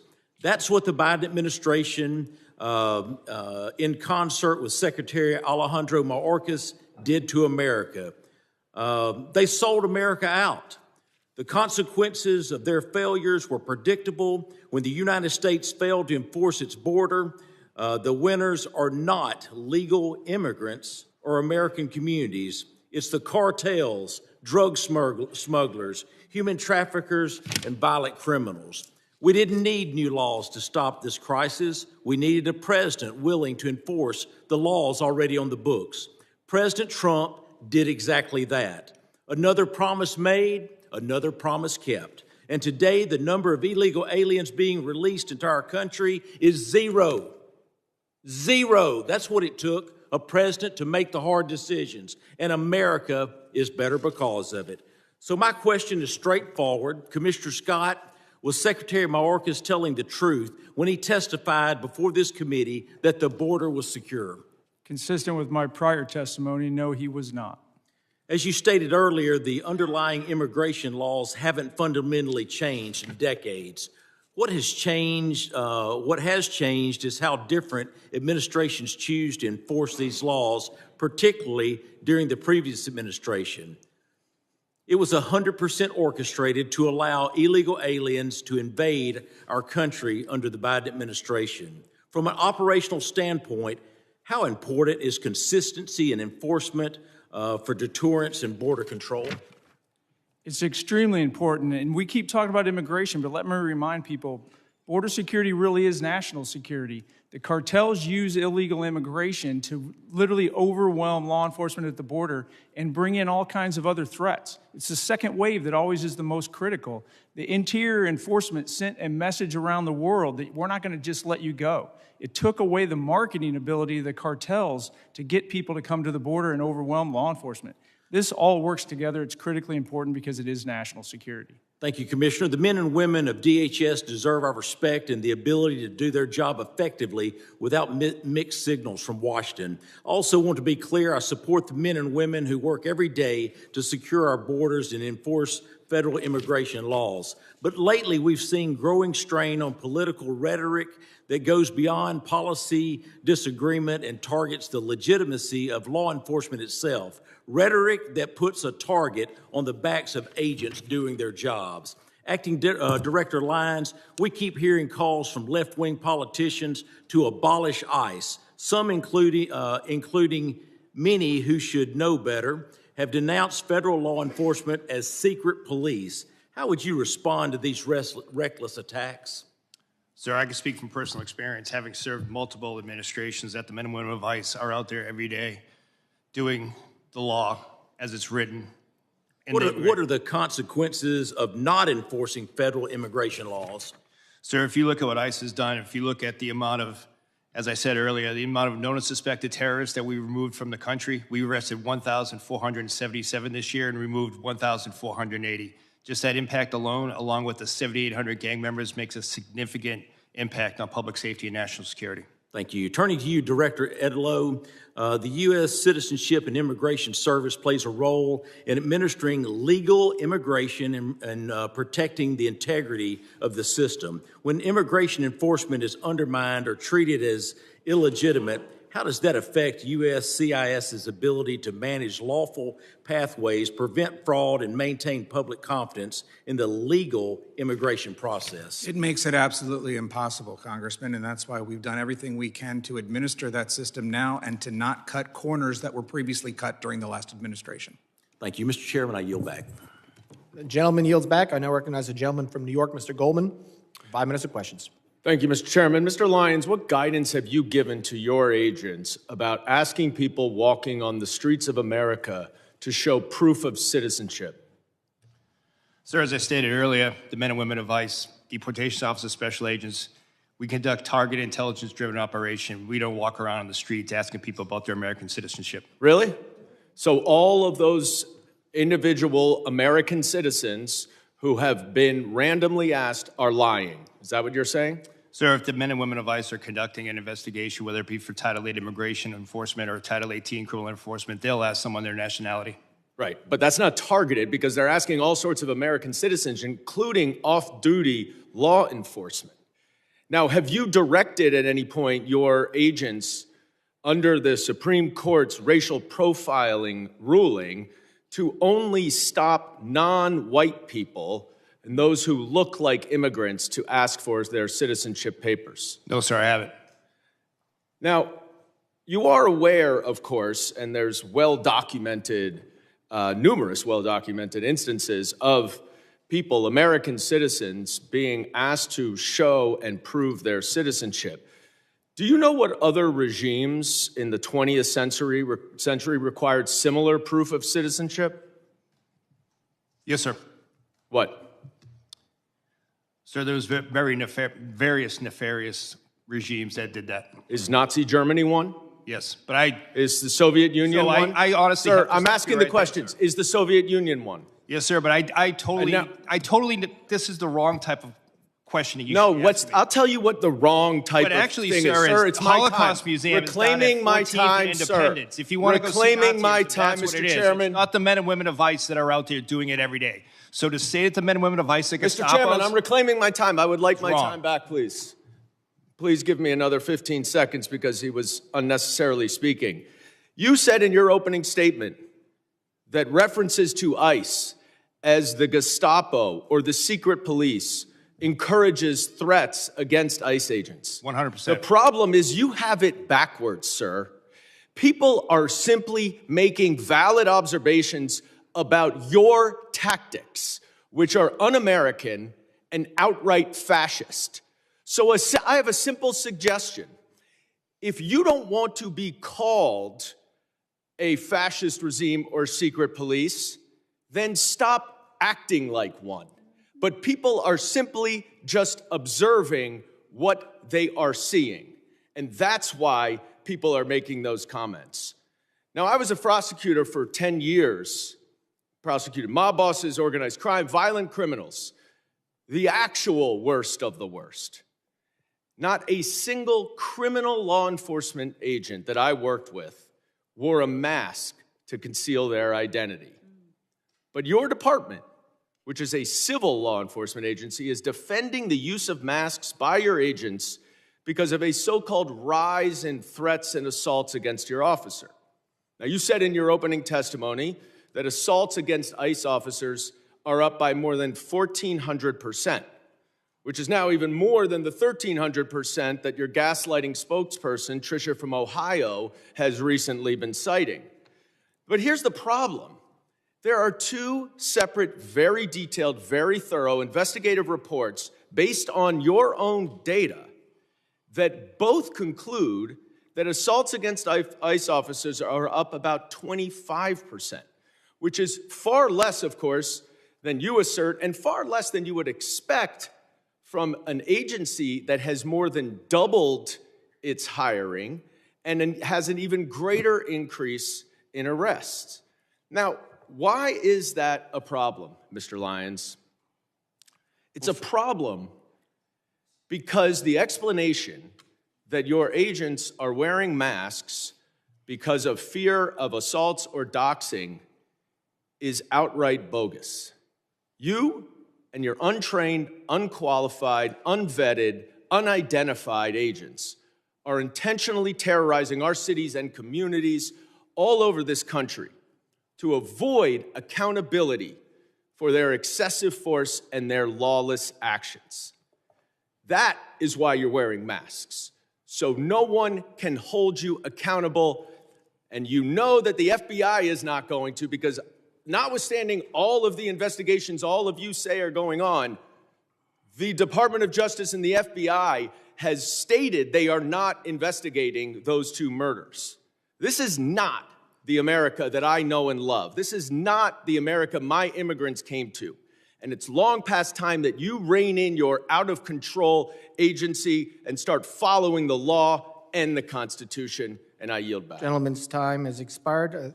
I now recognize the gentleman from Arizona, Mr. Crane, for 5 minutes of questions. Thank you, Mr. Chairman. It's interesting being in this hearing today, where my Democrat colleagues continue to demonize ICE and Homeland Security. I think history and context are very important here. It's not lost on most of the American public that my Democrat colleagues actually caused this entire crisis with their open border policies that they all voted for, letting in close to 15 million illegal aliens. I also want to go through real quick some numbers of ICE deportations with other presidents who I believe both you, Mr. Scott, and you, Mr. Lyons, have worked for. Under President Clinton, 12 million illegal aliens were deported and removed from this country, some voluntary, some departures. Key, no riots. Under President Bush, 2 million, no riots. Obama, who was often referred to as the deporter-in-chief, 5 million, including returns, no riots. President Trump in his first term, 2 million deported, no riots. President Biden, 4 million, including expulsions, varying by estimates, no riots. President Trump again this year, 625,000 with 2 million voluntary leaving through CBP Home App. Mr. Scott, can you explain why these other presidents that you work for, both Democrat and Republican, have deported far more people than this president and we've seen no riots? I would say it has a lot to do about rhetoric and misleading the American public about what's really going on and how important border security really is to this nation. Let's talk also about my Democrat colleagues and something they also supported, and that's these sanctuary cities. I think that's very important, and I don't think a lot of Americans really understand these sanctuary cities. Mr. Scott, Mr. Lyons, is it true that you would rather send your officers into a jail to get some of these illegal alien criminals? Is it safer for your agents and also the illegal alien criminal if your officers are able to go into a jail instead of having to go out and find them on the street? Mr. Lyons, I'll start with you. Yes, sir, it would be. You wouldn't see the amount of law enforcement officers involved in immigration operations. Right. How about you, Mr. Scott? I 100% agree with the director, and just as importantly, it would allow me to put more agents back on the border to prevent people from getting in here in the first place. Let's also talk about these riots. Mr. Scott, Mr. Lyons, do you guys remember any riots, when for some of these victims that were assaulted and victimized by illegal alien criminals like Nate Baker, Laken Riley, Fletcher Harris, Skylar Provenza, Ivory Smith? I've got a whole list of them. Do you remember any riots from our Democrats or their constituents when any of these American citizens were victimized by illegal alien criminals? No, sir. No, sir. Why do you think that is? Because that's the question that I get asked all the time. Congressman, why do the Democrats care more about illegal alien criminals than they care about these American citizens, many of them who are young, have their entire lives ahead of them, didn't show up to a protest, right, to obstruct federal law enforcement. They're just going about their daily lives and they get victimized by people who aren't supposed to be here. Why do you think they don't care about American citizens? I cannot speculate, but when I look at the chaos that it creates and the corrosive nature that it creates, I go beyond the politics of the United States and I look at our nation-state adversaries like Iran, Russia, and China, and their influence on social media to keep this negative discourse going. And I think this is a much bigger issue than we're actually admitting that it is in here. I want to tie this together to something that's very pertinent that's going to happen this week here in Congress, where the American people are going to see the bookend of what's going on. We are going to attempt to pass the Save America Act, okay? Which requires documentary proof of U.S. citizenship to register to vote. It imposes photo ID requirements to vote, and it penalizes officials who do not enforce these requirements. And you won't see most of these folks over here on the other side that are demonizing you guys right now. You will not see them support it. So they let millions and millions of illegal aliens into the country. They set up these sanctuary cities so you can't go enforce these federal laws that are on the books that Congress has passed. And now they won't vote to stop these illegals from voting in our elections. If the American people don't understand what this whole thing is about, it's about one word, and it always has been, and that is power. They want power, and they need these illegals to vote in our elections. That's why they don't care about the fraud either, because they need those votes as well. Thank you. I yield back. Gentleman yields back. I now recognize the gentlelady from Illinois, Ms. Ramirez, for 5 minutes of questions. Thank you, Chairman. My mother, a Guatemalan immigrant and an American, taught me that I have the responsibility to look evil in the eye and to fight it back. Mr. Lyons, Mr. Scott, Mr. Edlow, you have used your power to perpetrate great evil. And it's about time you answer this committee for the lawlessness that you've empowered and defended in your testimony. Mr. Lyons, I want to start with you. And I want to talk about ICE. Because under your leadership, ICE has shot and killed Silverio Villegas Gonzalez and Renee Good, violated nearly 100 court orders in January alone. You've used banned chokeholds in more than 40 cases, engaged in warrantless arrests despite of a consent decree, and you used children as bait to put 3,800 children in detention. You created traps for people at immigration court who were following the law and doing it the legal way. And you broke the law by entering into people's homes without a judicial warrant in violation of the Fourth Amendment. Now, let's talk about you, Mr. Scott, and CBP next. Under your leadership, CBP has attempted to execute Marimar Martinez, shooting her 5 times and not releasing the footage that you should release so that we can see the evidence, murdered Alex Preddy, used chemical agents dozens of times in Chicago after a judge ordered you to stop, conducted warrantless surveillance and racial profiling, and acted with total disrespect and disregard for the law while engaging in roving patrols, plate switching, dangerous traffic maneuvers, and observer intimidation. Again, criminals act with that total disregard for the law, and we continue to see it. You would both have us talk about respect for your mission and your agents, but your agencies are unaccountable, paramilitary forces, and I have just as much respect for you as I do for the last white men who put on masks to terrorize communities of color. I have no respect for the inheritors of the Klanhood and the slave patrol. Those activities were immoral then and criminal, and so are yours. And that brings me to you, Mr. Edlow, and USCIS. Truly, USCIS is the most disappointing part of this whole panel for me. Mr. Edlow, let me ask you a question. Is USCIS's mission to uphold America's promise as a nation of welcome and possibility with fairness, integrity, and respect for all we serve? Yes or no? Is that the mission? Congresswoman, the mission is to administer the lawful immigration system. Okay, so let me move on. So it is not for the possibility of fairness, integrity, and respect. I get that. I want to tell you about Stephen, my constituent, Mr. Edlow. Stephen is a 14-year-old with autism who is seeking asylum. This child has spent 60 days in detention center after he was detained with his dad at a check-in. Let me ask you this.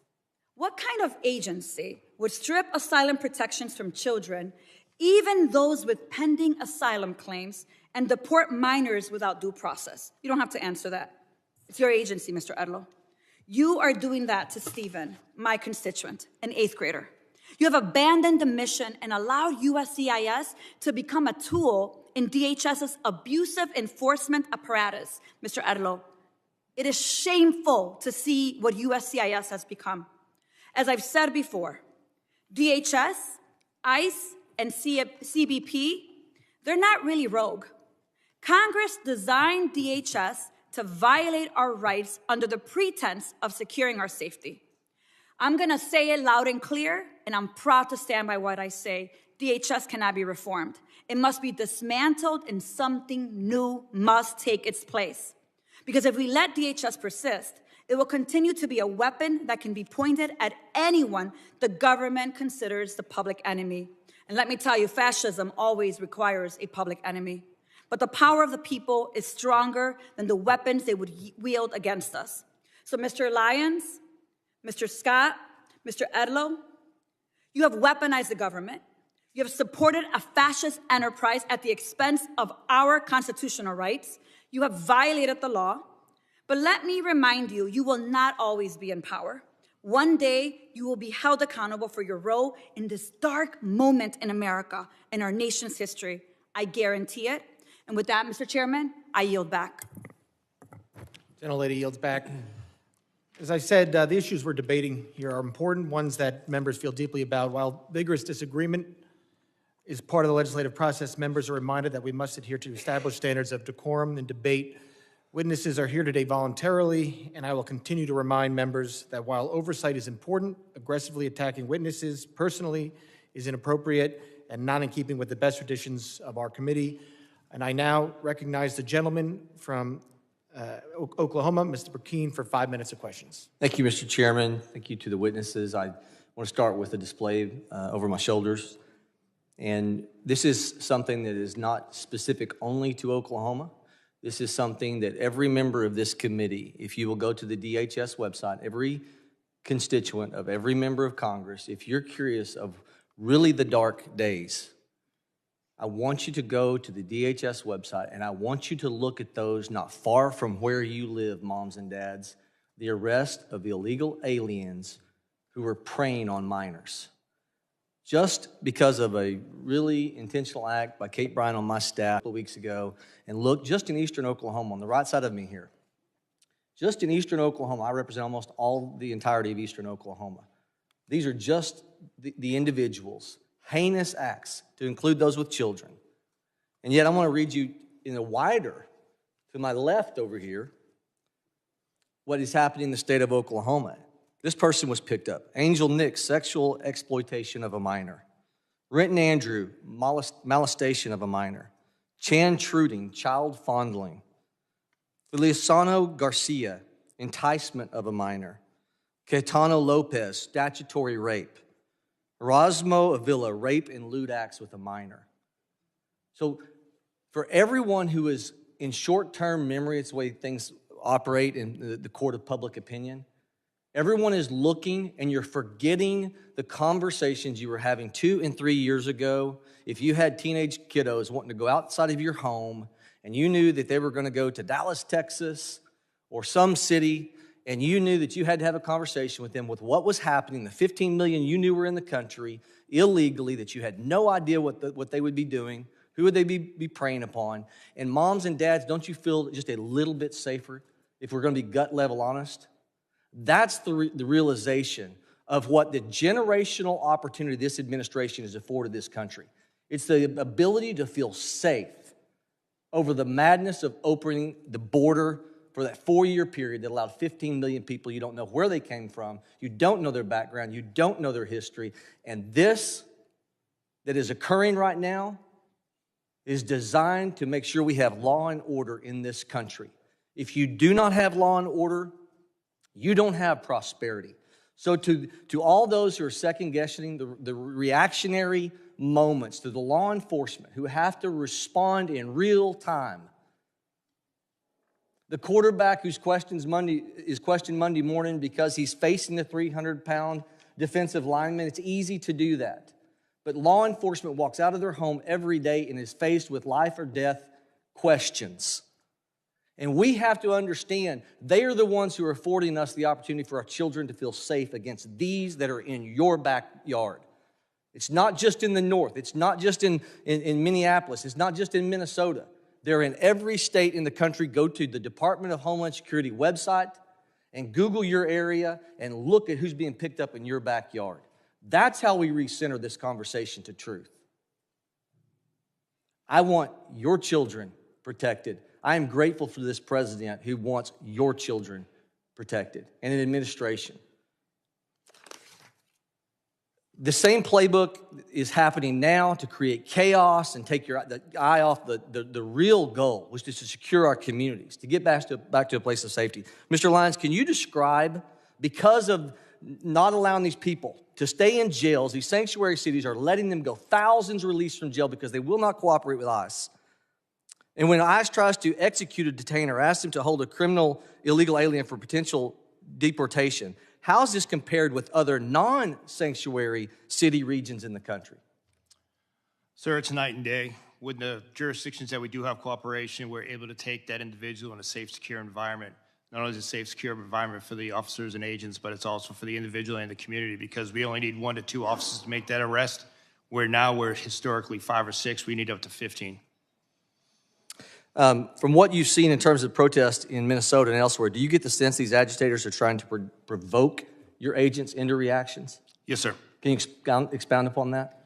We've seen multiple times, and unfortunately we saw like the shooting in Dallas, where agitated groups use apps to identify the location of ICE officers, sometimes prior to even the law enforcement action begins, and sometimes using those apps put the officers, and as well as other federal agencies and local agencies with them, in danger, because it exposes the fact of where a law enforcement operation is happening. Mr. Scott, can you describe how the 300,000 children, the UACs, unaccompanied minors, that we're trying to find them, how these protests are stopping us from being able to recover those? Gentleman will respond in writing to that question. I now recognize the gentleman from New York, Mr. Kennedy, for 5 minutes.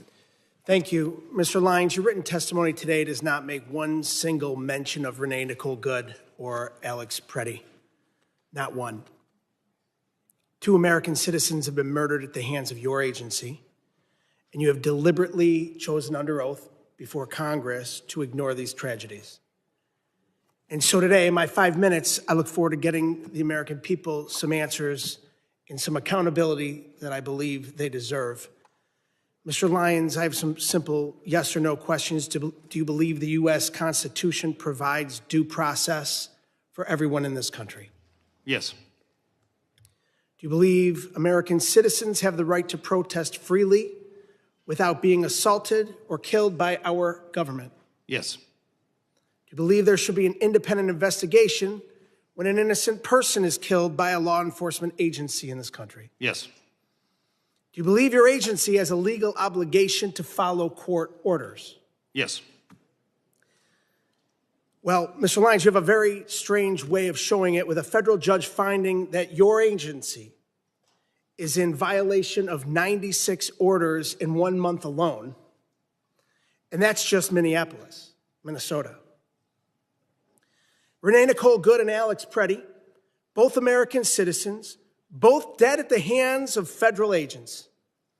Alex Preddy was a VA ICU nurse who dedicated his life to healing people, healing veterans. I worked as an occupational therapist for over a decade. In that video that we've all seen, it was Alex Preddy who was doing what healthcare workers do, what nurses do. They help people who are hurting, help people who are in trouble. In this case, helping a fellow peaceful protester who was shoved to the ground right before your agents shot him 10 times. And we're now learning that FBI Director Kash Patel stopped the U.S. Attorney's Office in Minnesota from investigating the death of Ms. Good because of fear that an investigation would contradict President Trump's falsehoods that she violently, willfully, and viciously ran down an agent. 6 federal prosecutors resigned rather than participate in a cover-up. Kristi Noem, Stephen Miller, and you, Mr. Lyons, have appointed yourselves judge, jury, and executioner, allowing American citizens to be gunned down in our streets with impunity. We all know the president is a liar. He's sold snake oil his entire life, but he can't tell us and the American people that we did not see with our own eyes what we saw in that video. 2 Americans shot dead in cold blood. The American people aren't stupid like he thinks we are. The fact that our government murders American citizens, lies about it, and then refuses to investigate or seek justice is beyond abhorrent. It's un-American. Mr. Lyons, in America, we shouldn't have secret police. We shouldn't have masked government agents executing citizens in the streets. The Constitution does not give your agency the right to hide their faces while they kill Americans. Will you commit, yes or no, to immediately unmasking every agent conducting immigration enforcement and requiring them to wear standard uniforms with identifiable badges? No. Well, that's a sad response. Your answer is completely unacceptable. People who are proud of what they do aren't hiding their identity. We're a nation of laws, and you, your boss, Secretary Noem, and Donald Trump are not above the law. The American people are angry, and they're demanding accountability and justice from those giving the orders. Mr. Lyons, yes or no, do you believe that Secretary Noem should resign? I'm not going to comment on that, sir. So you're going to look the families of Renee Nicole Good and Alex Preddy in the eye and tell them Secretary Noem should keep her job after their loved ones were killed? Sir, the loss of any life is unacceptable. In the heart, my heart, prayers and thoughts go out to anyone who tragically losing his life, especially a child, since I've suffered personal loss in my life. But I'm not going to comment on an ongoing investigation.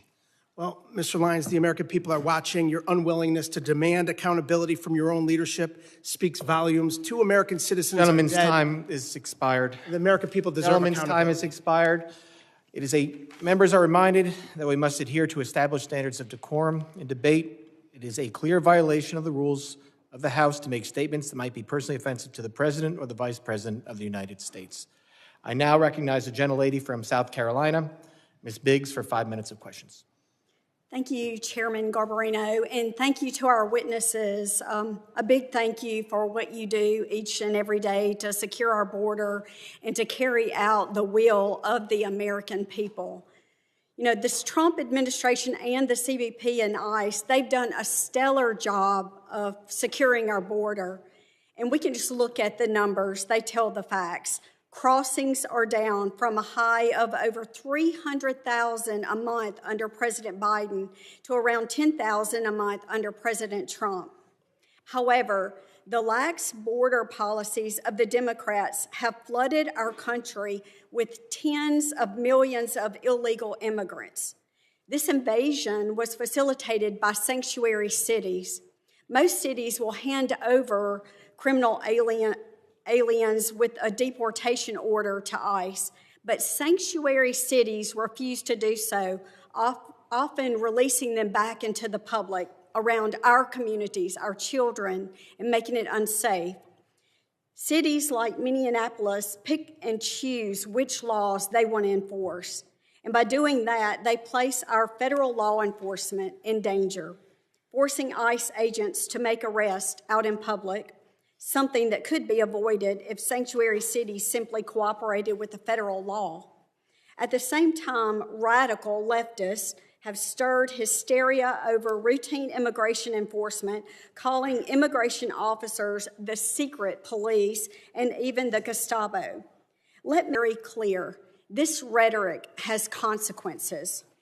Between 2024 and 2025, we saw a more than 16,000% increase in threats of assault against immigration officers, and over 8,000% spike in death threats targeting those who enforce our laws. In Minnesota alone, there have been over 60 threats and 20 assaults to ICE officers. Just think about that if you were going to work every day and had to deal with that. Sanctuary cities, they choose criminals over citizens. My bill, the Mobilizing Against Sanctuary Cities Act, would cut off every single federal dollar to any city that helps illegals instead of law enforcement. Mr. Lyons, my question is to you. Why should taxpayers fund far-left politicians who put your agents at risk? Ma'am, unfortunately, what we've seen over and over is just the fact that there's so much rhetoric out there against the work the men and women of ICE have done. Again, going back in my career, this is my second decade, multiple administrations, and it's never been like this. And the actual public safety impact that the men and women of ICE do every day is significant, and it should still be true for all 50 states. Thank you. So I want to take it a little closer to home. What's happening in my district, the 3rd District of South Carolina, it should alarm every single individual. These are real crimes committed by individuals illegally in our country, right here in our communities, confirmed by the Department of Homeland Security. We heard a little bit from my colleagues earlier. So let me just give you a few of the worst. Vehicular homicide, child cruelty and indecent exposure, armed robbery, assaulting a police officer with a weapon, and making terrorist threats. And I could go on and on. We're also seeing convictions for drug trafficking, burglary, forgery, repeated illegal re-entry, and more. And this is what I consider chaos. And it's the direct result of open border policies that put American lives at risk. But amid all of this, we're seeing true heroes step up. Our federal immigration officers are on the front lines of securing safety and prosperity for us and for our children. They've been given a difficult task, but they are up to the job and certainly meeting the demands. We stand behind our immigration officers and their historic mission to restore the rule of law to the United States. And right here at home, our local law enforcement is rising to meet the challenge, and I'm very grateful to them. So just look at Anderson County Sheriff's Department, which you'll see in the photo behind me, which recently seized 180 pounds of cocaine. That's 180 pounds of deadly drugs that will never reach our streets, thanks to the courage and commitment. So I just want to say thank you, and I'm grateful for the job that you do. Gentlelady yields back. I now recognize the gentlelady from New Jersey, Ms. McIver, for 5 minutes of questions. Thank you, Mr. Chairman and Ranking Member. Mr. Lyons, as the senior official lead in ICE enforcement, much of today's scrutiny falls on you, and it should. We have seen repeatedly that Republicans, Trump administration, its DHS, and your agency will do absolutely anything to avoid answering for your actions.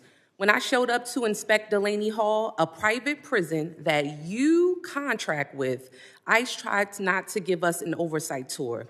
Then, instead of taking accountability for ICE's attempts to keep us from seeing this facility's conditions to know if people's basic rights were being upheld, this administration is doing all they can to try to put me in prison for 17 years. When ICE shot and killed Renee Good, Kristi Noem called her a domestic terrorist. When Alex Preddy, you all tried to tell us he was threatening officers with a gun, but all we saw was a phone. This administration's clear lies fell apart, not because someone had a come to Jesus moment, but because we saw these murders from every angle. You are only here because public outrage has become so unavoidable. You are here, Mr. Lyons, because white people are getting shot in the face and chest when the cameras are rolling. Because now my Republican colleagues care about optics. But when Keith Porter Jr., a Black American citizen, a son, a father, and a man loved by many, was killed by an off-duty ICE agent on New Year's Eve, there were no hearings. So this is for him today. In my district, Jean Wilson Brutus, a Haitian immigrant, a beloved family man, died within 24 hours of being in ICE custody. He is just one of more than 30 people who have died in ICE custody last year. This is for all of them. Every human being your rogue, out-of-control agency has hurt, hunted down, imprisoned, killed, and continue to hold hostage even after they have agreed to be deported. We know this administration doesn't care about protecting people or sparing lives. We all see so plainly what you are doing, what you have been doing to Black and brown folks, immigrants, people silenced in the shadows, now in broad daylight to people peacefully rejecting your cruel agenda in the streets, which is their right to do. This is the despicable but predictable result of an agency that laughs at oversight, receives billions to deploy lethal force on our neighborhoods, and seems to believe that they are above the law and should be without accountability. This administration believes it can act first, explain later, or hell, never explain at all, as we see here today. You all seem to think you are the highest power who decides which people deserve dignity, protection, due process, but you are wrong. We are here for answers. We are here for accountability, and we are here because people are dying. Let me repeat that. People are dying. And you don't seem to care. So, Mr. Lyons, I've heard my colleagues ask many questions over and over again, and you cannot answer them. So let me ask you some questions that you may be able to answer. Mr. Lyons, do you consider yourself a religious man? Yes, ma'am. Oh, yes. Okay, well, how do you think Judgment Day will work for you with so much blood on your hands? I'm not going to entertain that question. Oh, ma'am. okay, of course not. Do you think you're going to hell, Mr. Lyons? I'm not going to entertain. Of course not. How many government The gentlelady will agencies- suspend. The How many- gentlelady will suspend. Chairman? A gentlelady will suspend. As I said, the issues we're debating here are important to ones that members feel deeply about. Thank you, While Chairman. vigorous disagreement is part of the legislative process, members are reminded that we must adhere to established standards of decorum and debate. The witnesses are here voluntarily, and I will continue to remind members that while oversight is important, aggressively attacking those witnesses personally is inappropriate and not in keeping with the traditions of our committee. Mr. Chairman, I'm just asking a question. You guys are always talking about religion here in the Bible. I mean, it's okay for me to ask a question, right? But let me continue on. I got your note. All right, the gentlelady may resume. Thank you so much. Let me get back to my question, Mr. Chairman. Thank you. I appreciate you. How many government agencies, Mr. Lyons, are you aware of that routinely kill American citizens and you still get funding? Ma'am, I'm not going to entertain that. Of course you're not. Exactly. Exactly. Once again, questions that you cannot answer. And that is exactly why, Mr. Chairman, and to this committee, to my colleagues, and to my colleagues across the aisle, this is exactly why we should not be funding this agency. The people are watching you. They are watching you. And this is why we need to abolish ICE. With that, I yield back. Thank you kindly.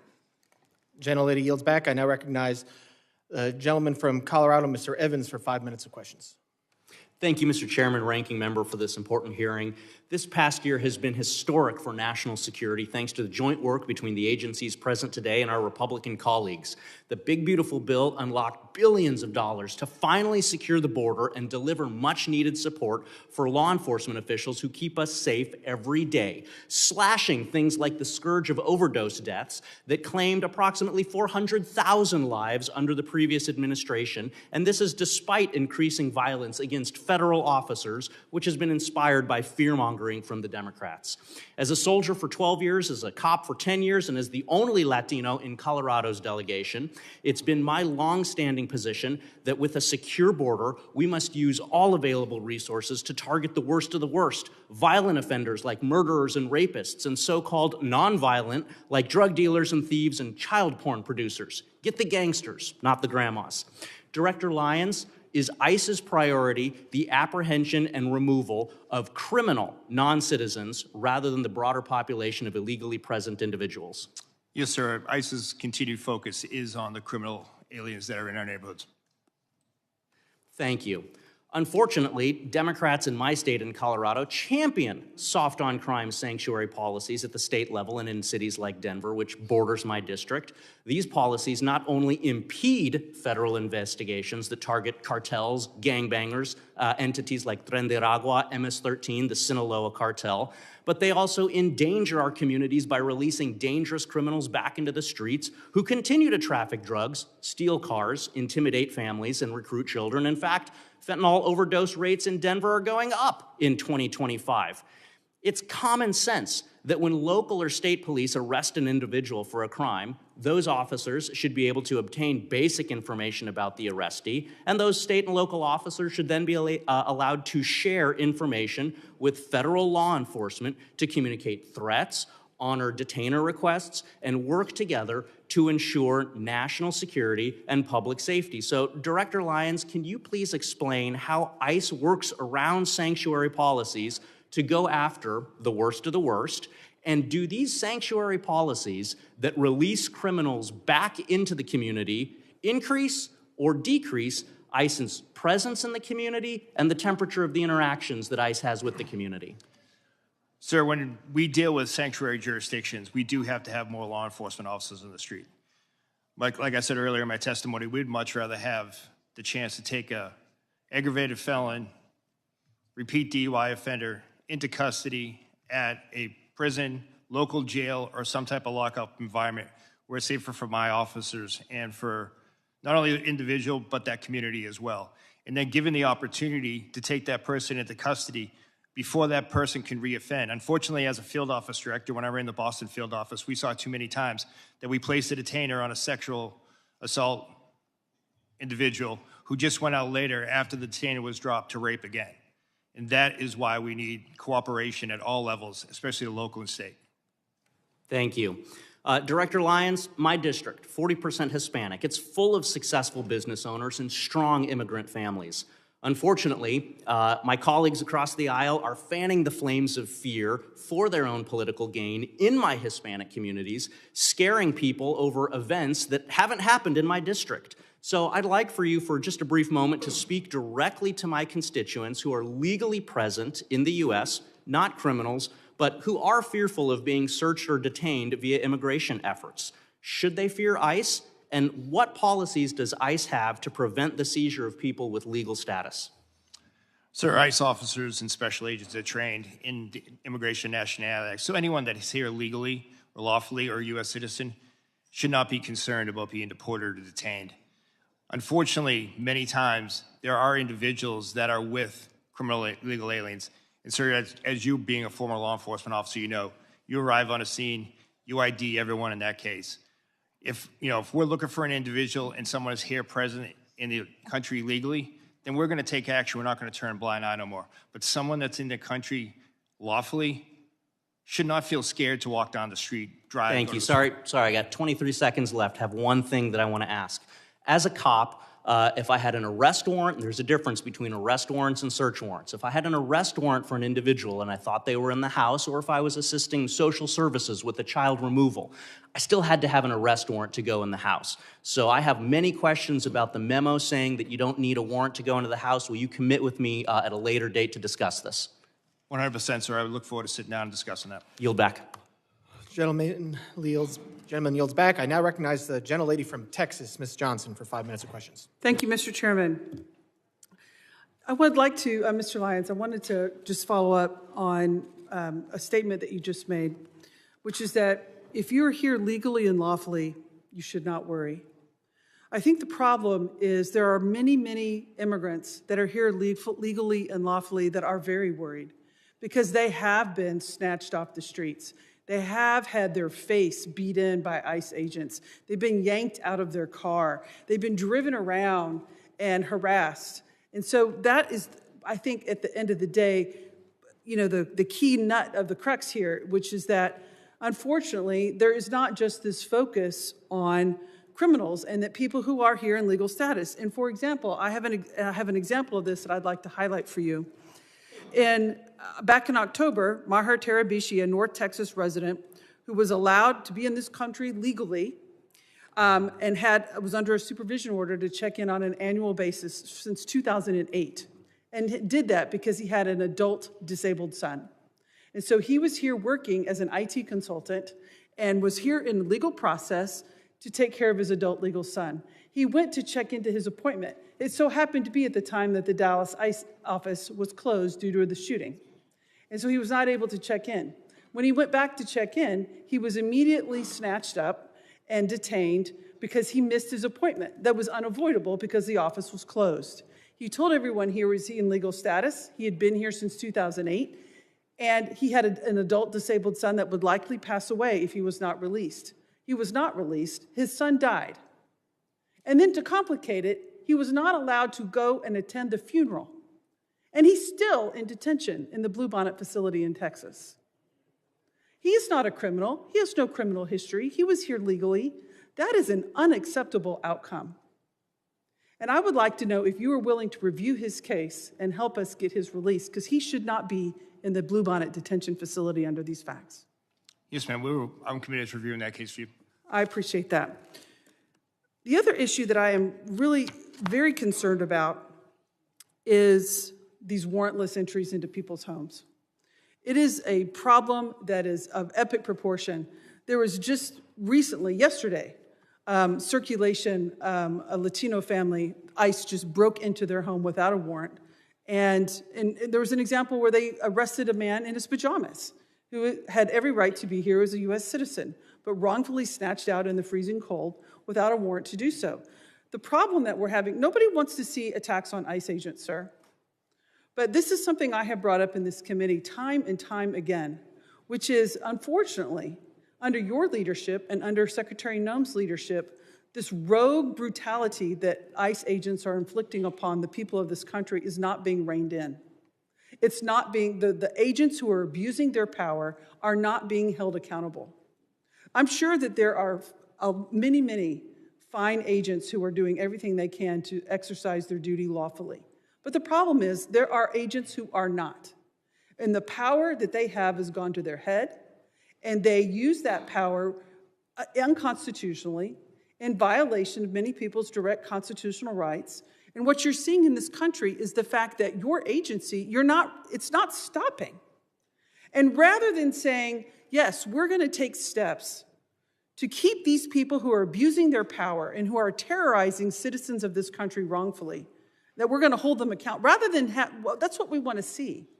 You're doubling down on that we're only going after criminals, which is in your own comments.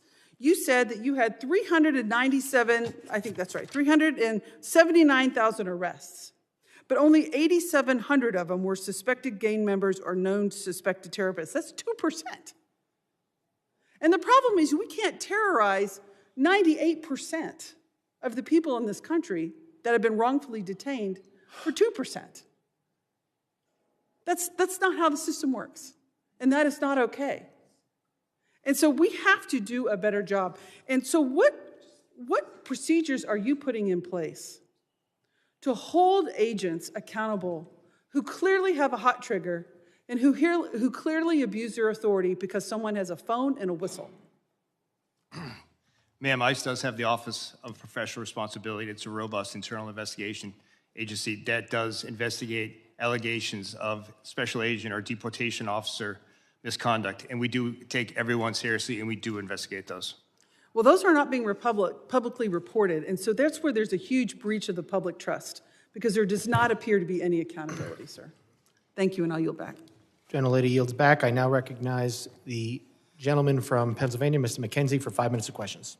Thank you, Mr. Chairman, and I appreciate all of our testifiers being here today. Before I begin, I would like to thank all of our members of law enforcement across the country who work every day to keep our communities safe, and also to their families that sacrifice. We know that it's a challenging job, and the environment is made particularly challenging by those who want to oppose our law enforcement from carrying out their lawful duties to keep everybody in our country and our communities safe.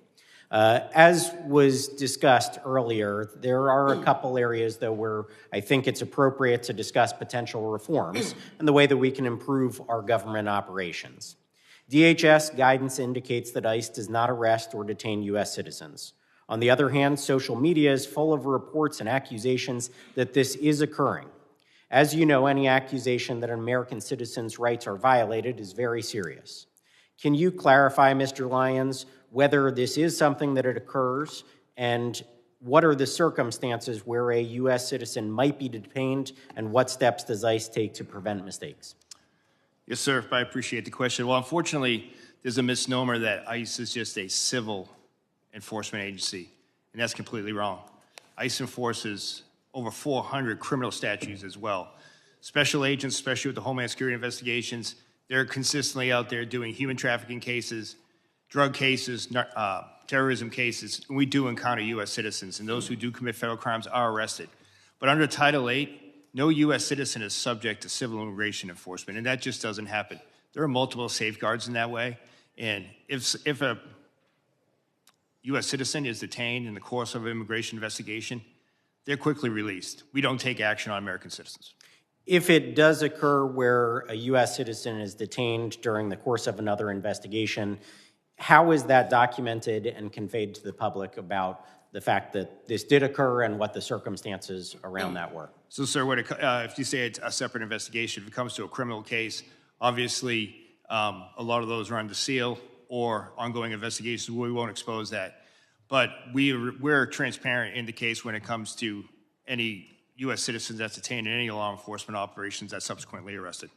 I appreciate that. I think greater transparency could be beneficial for both the American public and everybody involved here if we clearly articulate what occurred in many of these instances. I've seen it myself when I'm looking into local issues in our community. There are oftentimes two sides to the story, and when it is actually conveyed what did occur and why it occurred, there's a greater understanding in our local community of the law enforcement activities that occurred. The second thing I would like to hit on is jurisdictions, which are sometimes referred to sanctuary cities. Not a clear definition, as we all know, but local authorities in our community. We have Northampton County, which does not honor ICE detainer requests for 48 hours and properly convey to ICE and law enforcement about the release of that individual, when that may occur, or even during that detainer period, allow ICE to come onto their property to make an arrest in a secure facility. Obviously, that leaves our community in a vulnerable position. In our case, members of Tren de Aragua, domestic abusers, have been released onto the street, and ICE had to stake out that location, making the arrests in an unsecure way out in the local community. From your perspective, how does this dynamic affect public safety and day-to-day operations, and where or how can we change and improve the coordination between ICE and state and local partners? Thank you, sir, again. And what I would say is just very basic communication would go a long way for public safety. You know, ICE respects and abides by state and municipality laws where sometimes you can't hold for any reasons. But a simple phone call to let us know that that individual is going to be released, or if that individual is released, sharing that biographical data with us will go a long way. Because the last thing we want is a criminal illegal alien to go back into the community, and more often than not, they prey upon other migrants who are coming here for a better life, yet that they can hide in plain sight because these sanctuary jurisdictions won't just pick up a phone, notify ICE that they're being re-released. Well, I appreciate that. I think we want full cooperation between our local law enforcement and federal agents when they are trying to do their job. If somebody is on a detainer, they should be allowed onto that property, given the ability within that detainer window to make a lawful arrest. I think it would go a long way to keeping our community safe. I would like to thank all of you again for being here. The fact that you are here and present for this kind of testimony, I think, brings greater accountability and increases the ability for us to make reforms in Congress. Thank you again. Gentleman yields back. I now recognize the gentlelady from New Jersey, Ms. Poe, for 5 minutes of questions. Thank you, Mr. Chairman, and to our ranking member, Thompson. Gentlemen, thank you so very much for being here. Let me just be clear. Secretary Noem must step down or be impeached by the House, period.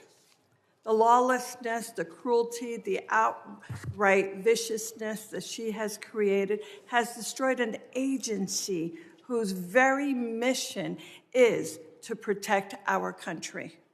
Under Noem's leadership, congressional oversight is ignored, detention visits are blocked, due process is ignored, and laws are broken without thought. This is the first time any of you have testified before our committee. It took 2 American citizens being murdered in cold blood to get you to show up. ICE raids schools, churches, and hospitals. And let's not forget 5-year-old Liam Ramos. You used him as a bait and then detained him despite his father legally seeking asylum. Liam is the face of your cruelty. My district is one of the most ethnically diverse in America. Our diversity is our strength, but somehow you all seem to believe it's a weakness. Last fall, the Supreme Court greenlit ICE's ability to yank people off the street based on one thing, such as, quote, the type of work one does, speaking Spanish or speaking with an accent, and their apparent race or ethnicity. Mr. Lyons, I speak Spanish. If I wasn't wearing my member pin, would me being a Latina or speaking Spanish be enough for ICE agents to harass me or shove me into one of your unmarked cars? No, ma'am. I speak for all of us when I say that I think we know the real answer to this. These are the realities traumatizing my constituents. We know that ICE is transferring New Jersey detainees to other states like Texas, ripping them from their families and leaving them unable to challenge their detention. Mr. ICE, yes or no? I'm sorry, Mr. Lyons. Yes or no? Will you provide us with a list of people ICE has transferred from New Jersey to other states so that I can inform their families where they are? Yes, ma'am. These are people like my constituent, Lee Cordilla, whose ICE shipped to Texas and continues to detain despite two judicial orders compelling her release. Over the weekend, Lee Cow was hospitalized for 72 hours while her family had no idea where she was at, nor the status of her condition. Mr. Lyons, would you be willing to look into this to make sure to release my constituent? Why have we failed? Why have you failed to inform her family where she was sent and the status of her condition? When will she be freed? Yes, ma'am, you have my commitment that I'll look into that. Thank you. Now soon, Mr. Lyons and all of you, my district will host the World Cup matches and hundreds of thousands of visitors will come. Visitors' confidence is plummeting and jeopardizing the World Cup. Mr. Lyon, will you commit to ensure that pausing its operations and raise at FIFA matches and other FIFA-sanctioned public events? Ma'am, ICE, specifically Homeland Security Investigations, is a key part of the overall security apparatus for the World Cup. We're dedicated to securing that operation, and we're dedicated to the security of all our participants as well as visitors. You realize that if they feel that they're going to be wrongfully incarcerated or wrongfully pulled out, that's going to hurt this entire process. I hope you realize that. Yes, ma'am, and ICE is dedicated to ensuring that everyone that visits their facilities will have a safe and secure event. Without these assurances, our local communities and national reputations will indeed be suffered.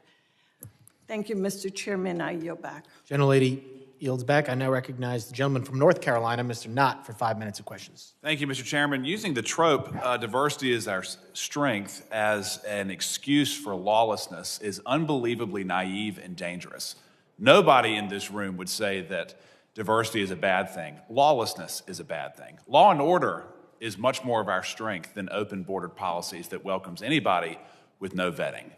And when you get down to the nuts and bolts of this issue, we would not be having this hearing if the Democrats attacked illegal immigration with the same vigor that they're attacking law enforcement and the men at this table. That's a fact.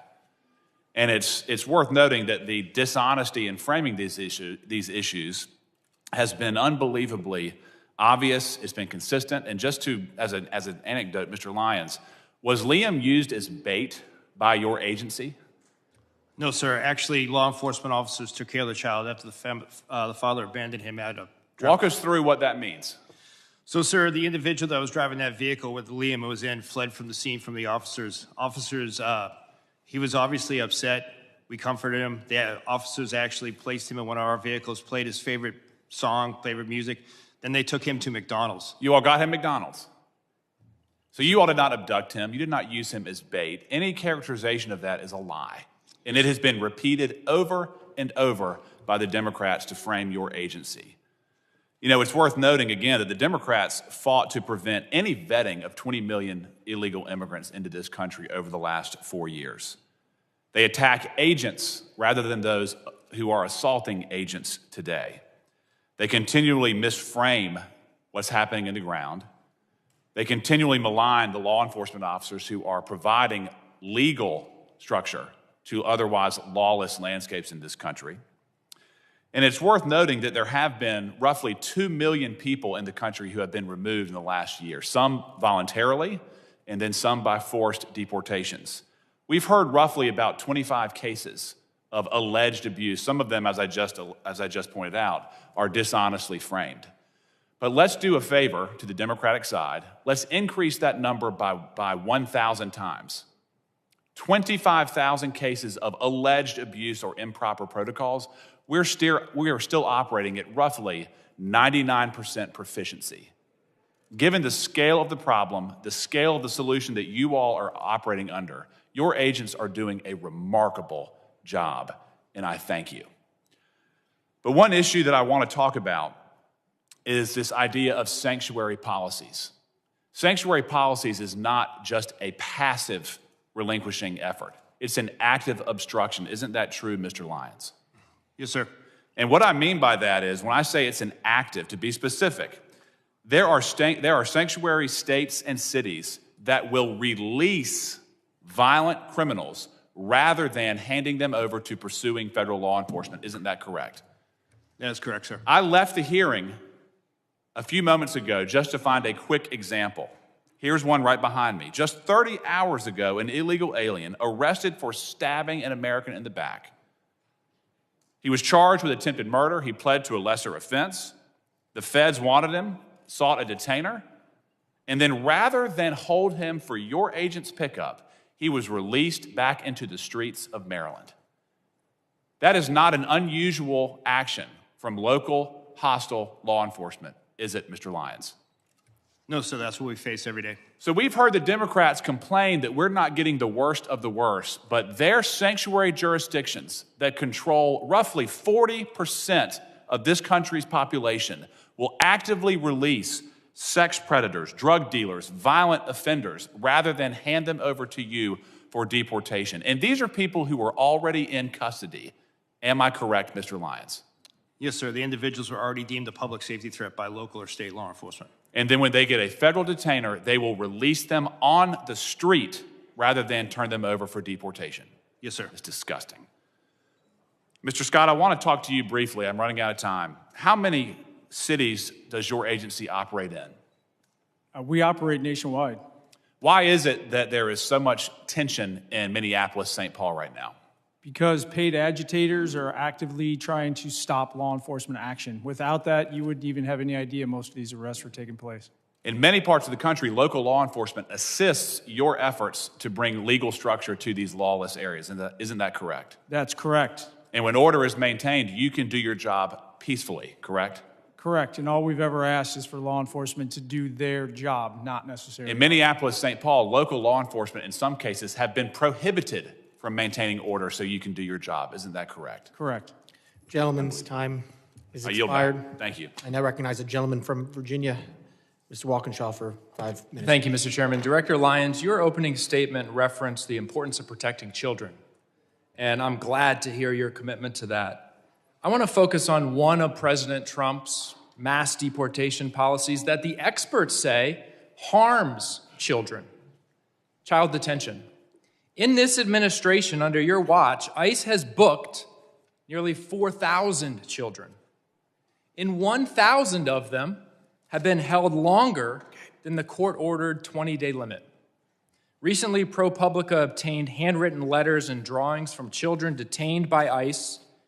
These are letters from children describing what it feels like and what it does to them when the government locks them up. This is Ariana. She's 14 years old. detained for 45 days. Since I got to this center, all I feel is sadness and mostly depression. This is Mia, 7 years old. I don't want to be in this place. I want to go to my school. This is Scarlett, 17 years old. I feel very bored and overwhelmed because I am locked up. This is Gabby, 14 years old. I feel so much sadness and depression of not being able to leave. This is Maria, 9 years old. Me and Dilly am not happy. Please get me out of here. This is a 12-year-old going to the doctor, and the only thing they tell me is drink more water. The water here is what makes people sick. And this one got me, Mr. Lyons, because this is a 5-year-old, Luis Annie. My son's 5. He can't write many words, but he can communicate through drawings like this. This is a picture of Luis Annie's family. And you might be able to see that none of the faces are smiling. Child detention is not required by law. You know that. It's not the only option available. And it's not effective. We know that community-based alternatives can ensure compliance with proceedings without traumatizing these children. Yet, you continue to detain and hold children for weeks or months, depriving them of school, stability, leaving them afraid, sick, and confused. And one of the key reasons for your mass detention, including the detention of Liam and his father, is to pressure people to give up their legal opportunities and pathways to remaining in the United States. Liam's father was following the rules, following the legal process with a valid claim. Let me be clear. No child, not Liam Ramos, not Gabby, or any of these children should be used as pawns in Stephen Miller's sick and twisted Great Replacement agenda. Mr. Lyons, in 2025, the British Journal of Psychiatry analyzed all of the data on the impact of immigration detention on children's health. Have you read that study and analysis? No, sir, I haven't. You're the director of you are not familiar with that literature. No, sir. You could tell me, I'm sure, chapter and verse on the tactics and the equipment that your agents use, military-style equipment across the country in American cities, but you don't know anything about the literature of the impacts of your policies on children. You haven't read it. No, sir. The Flores Agreement, I'm sure you know that, sets a 20-day limit on detaining children. You and the Trump administration are trying to terminate that agreement. How long would you like to hold children? 20 days, 40 days, 60 days, 100 days? What's the right number, Mr. Lyons? So we wouldn't like to hold any children. We would like to remove that family unit together safely and humanely and as quickly as possible. Thank you. Since you haven't read the literature, let me tell you what it says. Detention harms children. No period. No period. Not 20, 40, 75 days that you're holding children can be deemed safe. All detention of children has adverse impacts and is profoundly detrimental. Your policies are profoundly detrimental to children. I yield back. Gentleman yields back. I now recognize the gentleman from California, Mr. Fong, for 5 minutes of questions. Thank you, Mr. Chairman. Thank you all for those who are here testifying. I want to thank you to you and your teams and your personnel for what you do. Commissioner Scott, you mentioned in your testimony, national security cannot exist without effective border security. Couldn't agree more. Everyone on your teams are doing tremendous work under difficult conditions, and I want to thank you all. I do want to ask and dive in a little deeper as a Californian on the dangers and the consequences of these sanctuary policies.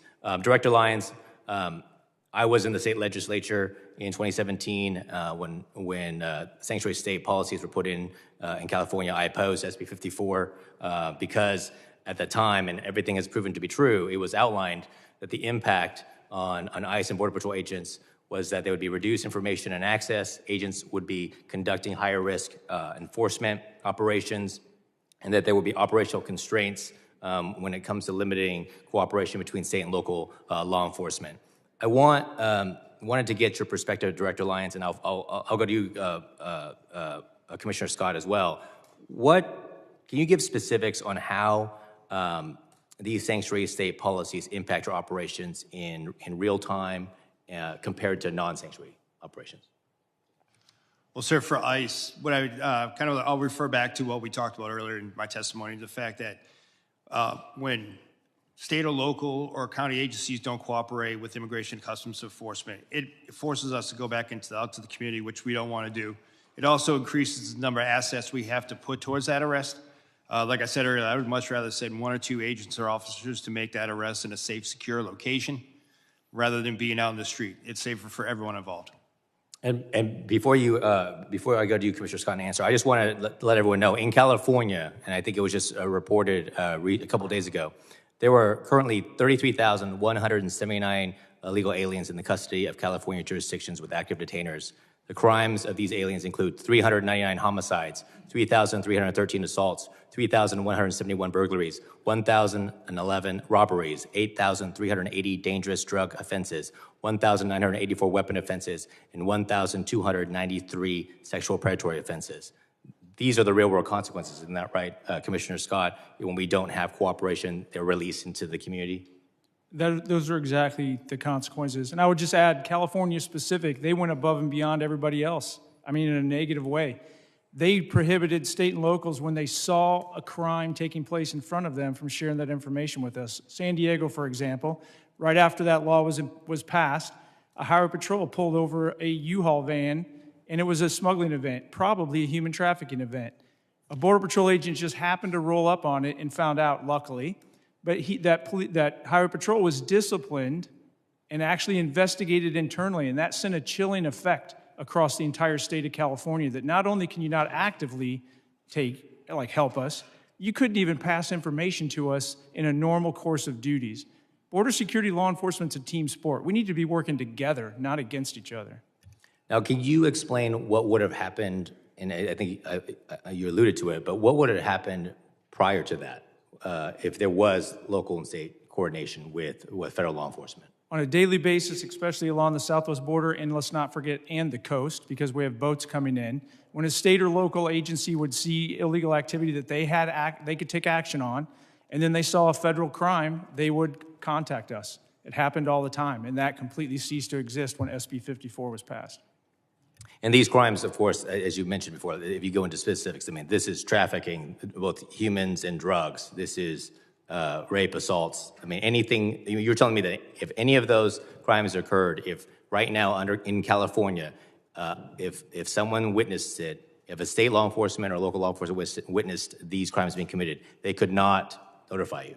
They have some felony exceptions, but in most cases, you don't know until you start asking questions if it's just a smuggling event or a human trafficking event. Until you actually pop the trunk of the vehicle or the back of the car, you don't know what commodity is back there, if it's people or something else.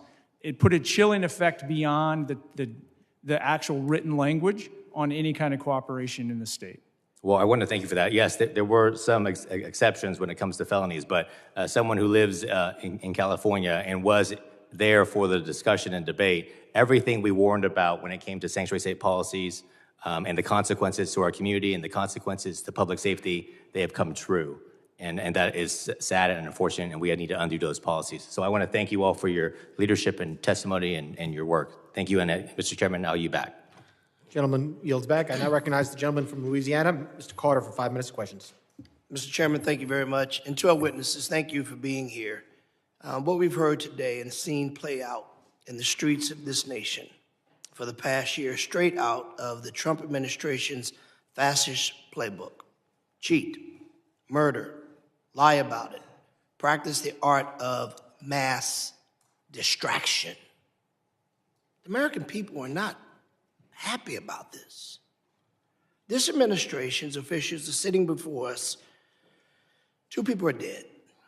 I understand that there's an investigation and you cannot go into the details about that. But there certainly appears to be no shame on the part of these officials who've undoubtedly watched some of your officers conduct themselves in ways that I know you don't condone. Not as law-abiding people, right? So I got to give you the benefit of the doubt. And I can't understand why you show no shame, no contrition, no remorse for the human lives that have been lost, or for the trampling of the Constitution and the tearing apart of the moral fiber of our nation. They think, apparently, you think, apparently, you've been coached, apparently, you've been called out of the room with a forced break to be told to be more aggressive, to push back against questions. The American people saw that happen. The American people watched as you all looked at each other. Oh, I didn't ask for a break. And clearly you were called in the back to be coached. A halftime locker room pep talk. This isn't a game. These are people's lives. We should all be, you should be, your officers should be held accountable that no one is above the law. No one can evade the Constitution. No person can evade what is right, even though you think that Donald Trump will protect you, and maybe he will for now. But there will be a time that you have to answer these questions. And while you have worked on many administrations, and it's been asked, you worked on different administrations, what's different? I'll tell you what's different. The approach of how you conduct it, your search and seizure.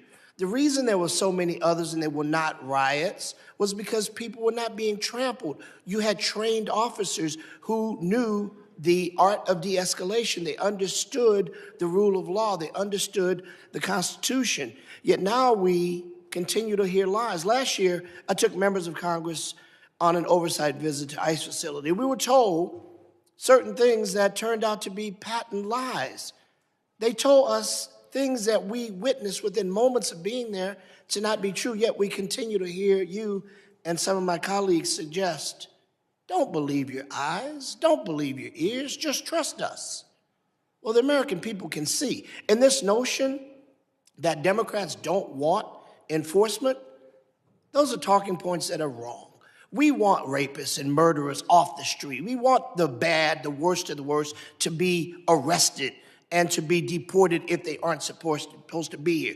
What we don't want is citizens running down the street being chased by ICE agents, people being shot on the streets by rogue officers who are in fact American citizens. What we don't want is to see people like Ms. Good or Mr. Pretty simply doing what we often say, if you see something, say something. We don't want to see people dying on the streets. So let me ask you a quick question.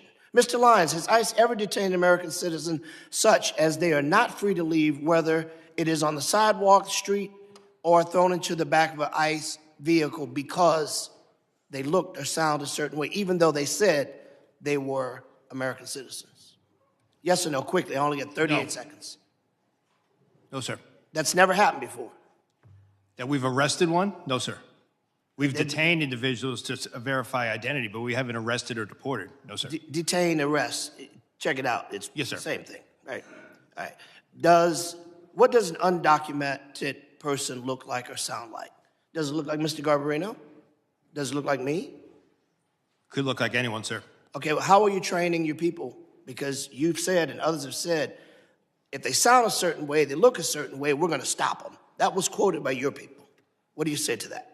Sir, what I say is that ICE does criminal targeted enforcement based on intelligence, and we don't use the color of skin or accents for that. So the person who said that was wrong? We'll let the gentleman get that answer in writing. His time has expired. We will now recognize the gentleman from Tennessee, Mr. Van Epps, for 5 minutes of questions. Thank you, Mr. Chairman, for holding this hearing and to our witnesses for testifying today. I want to commend the job the Trump administration and you gentlemen are doing to secure the border, enforce federal immigration laws, and keep dangerous criminals off our streets. Under President Biden, we saw unprecedented levels of illegal immigration, and many of those who came across the border were connected to transnational criminal organizations and have continued to commit crimes while in the United States. Despite doing everything they could to secure our borders, our brave CBP officers and Border Patrol agents were undermined at every turn by the Biden-Harris administration. Yet under President Trump, CBP, Border Patrol, and ICE have been empowered to do their job and fulfill their mission. As a representative from Tennessee, I can't help but compare operations in Minneapolis to those in Memphis. Federal law enforcement operations in Memphis have been successful by every standard and metric, with Memphis State Task Force arresting over 6,000 people. And while immigration enforcement isn't a stated goal of this task force, there is no question that it is also taking place. The successful operations are due in large part to the outstanding leadership of Governor Lee, who has worked closely with federal partners. Over the last year, the Trump administration has arrested numerous gang members, pedophiles, and drug traffickers in Memphis, with little fanfare or interference from activists. As a result of this cooperation, murders in Memphis are down by 47% since President Trump took office, and overall violent crime is down by 30%.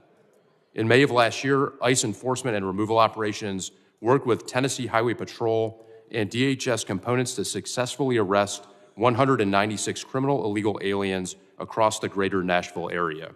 I am grateful for the role the members of the Tennessee Highway Patrol played in that operation, and their cooperation has made my district significantly safer. Since then, over 56 partnering agencies are working together alongside ICE to keep Tennesseans safe. ICE has carefully highlighted the worst of the worst criminal aliens it has arrested. Today, I will be entering into the record nearly 120 illegal aliens that have been arrested in Nashville, with rap sheets ranging from identity theft to drug smuggling, larceny to arson, and robbery to rape. Federal agents are executing their mission to defend American citizens and protect our communities. The major challenge we've seen in Minneapolis and similar cities are directly caused by sanctuary city policies and the refusal of local leaders to enforce the law, preventing local law enforcement from working with ICE. This leaves ICE and others unsupported, having to manage protesters and domestic friction in addition to their actual mission of enforcing immigration law. Local law enforcement is crucial to facilitate the mission. Director Lyons, contrast ICE's experience in Minneapolis with other cities around the country, including Memphis and others, that have agreements to work with ICE. What can successful partnerships with local law enforcement and other partners look like? Sir, thank you. I would say that Memphis is a prime example, and I have to give credit to the U.S. Marshal Service that's leading that operation. Homeland Security investigation agents are out there every day with the men and women of Tennessee Highway Patrol, the Memphis Police Department, and the reduction in crime has been significant. But if you look across the country, almost at every state, we do have cooperative jurisdictions. If you look at Texas, we have outstanding cooperation. You don't see any riots or anything like that. You see side-by-side law enforcement working together as it would be. If you look at the state of Florida, state of Oklahoma, state of Louisiana, all across the nation, we do have that. And what it is public safety. Thank you. Next, I want to commend the Trump administration for locking down our southern border. A year ago, it was a highway for illegal aliens and illicit materials. Today, it is secure and closed. Commissioner Scott, as Congress and the Trump administration enabled DHS to secure the southern border, how are cartels and other criminal organizations adapting to effective border enforcement? They're going to continue to push back. I think some of it is in these protests, because if we can shut down interior enforcement, that allows them to basically market their goods, if you will, to smuggle people in. And they need those people to be distractions, because without it, they have to start digging million-dollar tunnels. Without it, they have to spend a bunch of money on drones, which we're countering. But without it, they have to go out into the ocean where they stick out like a sore thumb, and we're increasing our radars on the West Coast and increasing our air coverage. Basically, it affects their bottom line, and it makes it harder and harder for them to bring their poison and anybody that wants to threaten this country that's willing to pay them here. Thank you. Mr. Chairman, I move to submit for the record a list of DHS worst of the worst in Tennessee, 3 quotes from Tennessee's 7 sheriffs supporting ICE, and 5 news articles germane to the hearing in Tennessee. And sir, I yield back. Without objection. Gentleman yields back. I now recognize the gentleman from Texas, Mr. Green, for 5 minutes of questions. Thank you, Mr. Sorry, Mr. Chairman. Can you hear me now? Is it? The microphone right there. Well, will you give me a moment to get a bit closer, please?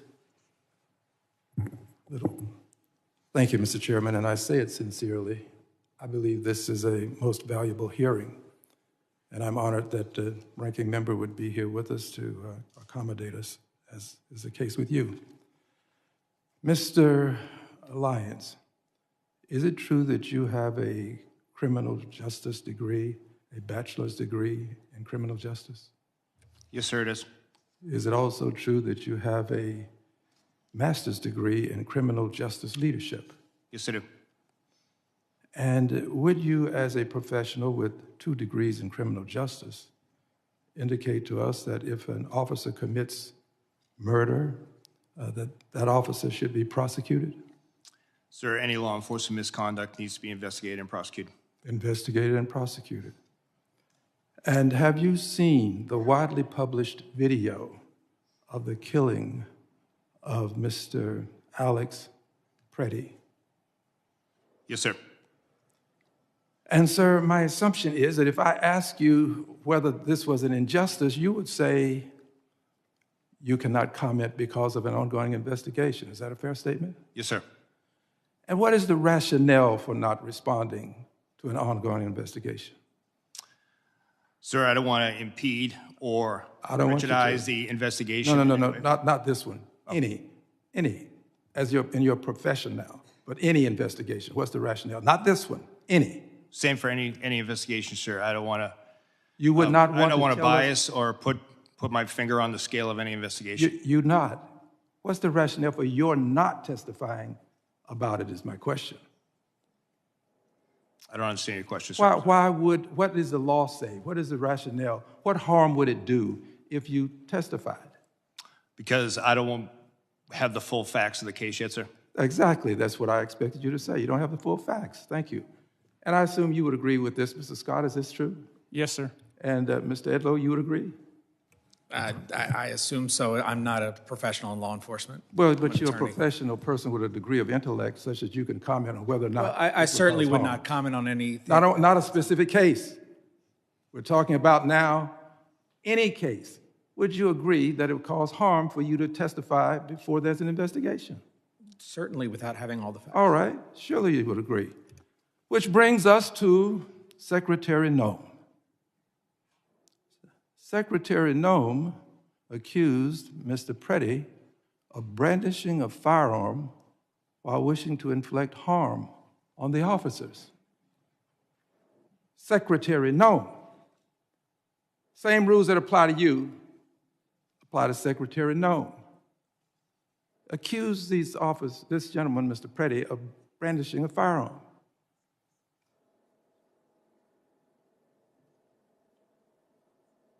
Secretary Noem doing this when she did without an investigation. We have to agree that there's not been an investigation. I don't think I have to ask you that. Not a complete investigation that we know of anyway. She did it right afterwards. Having done this, she is violating this very basic principle that you have called to our attention today.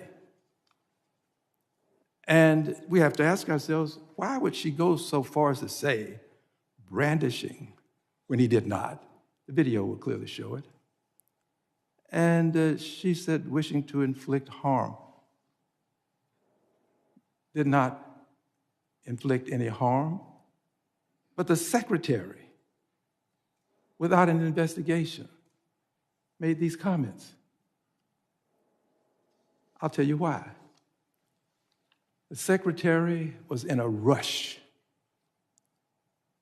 to cover up, to make sure that she was protecting the officers without regard for the life that was lost. And in doing this, she was violating not only this basic moral concept, she was breaking the law. The secretary should be investigated right along with those officers who are out there engaged in this ungodly conduct. She should be investigated And in my opinion, based upon my observation, secretary should not only be investigated, the secretary should be prosecuted, right along with those officers. This man did not brandish. This man was not armed. This man did not attempt to hurt those officers. They should all be prosecuted. And you persons associated with the Trump Gentleman's time administration say lock her up. I say lock her up. Gentleman's time has expired. I now recognize the ranking member for UCs. That's correct, Mr. Chair. Mr. Chairman, I ask unanimous consent to insert two statements for the record. One submitted by the Refugee Council USA and the other from the Baptist Joint Committee on Religious Liberty. Without objection. Mr. Chairman, on behalf of Ms. Ramirez, I ask unanimous consent to include in the record three articles. One, a Chicago Sun-Times article describing how U.S. Border Patrol has separated a family.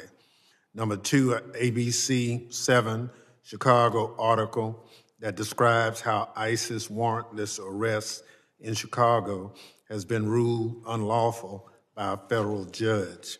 And third, a ProPublica article documenting how immigration agents are using banned chokeholds and other moves that can cut off breathing. Without objection. Mr. Chairman, I ask unanimous consent to insert in the record the following articles. A CBS News article that states that contrary to the administration's claim, only 14% of those arrested by ICE had violent criminal records. An NPR story about a DHS memo that says ICE can enter people's home without a judicial warrant, which has alarmed members on both sides of the aisle. An article from the Marshall Project that alleges that there are thousands of kids in detention, many for longer than the court-prescribed limit.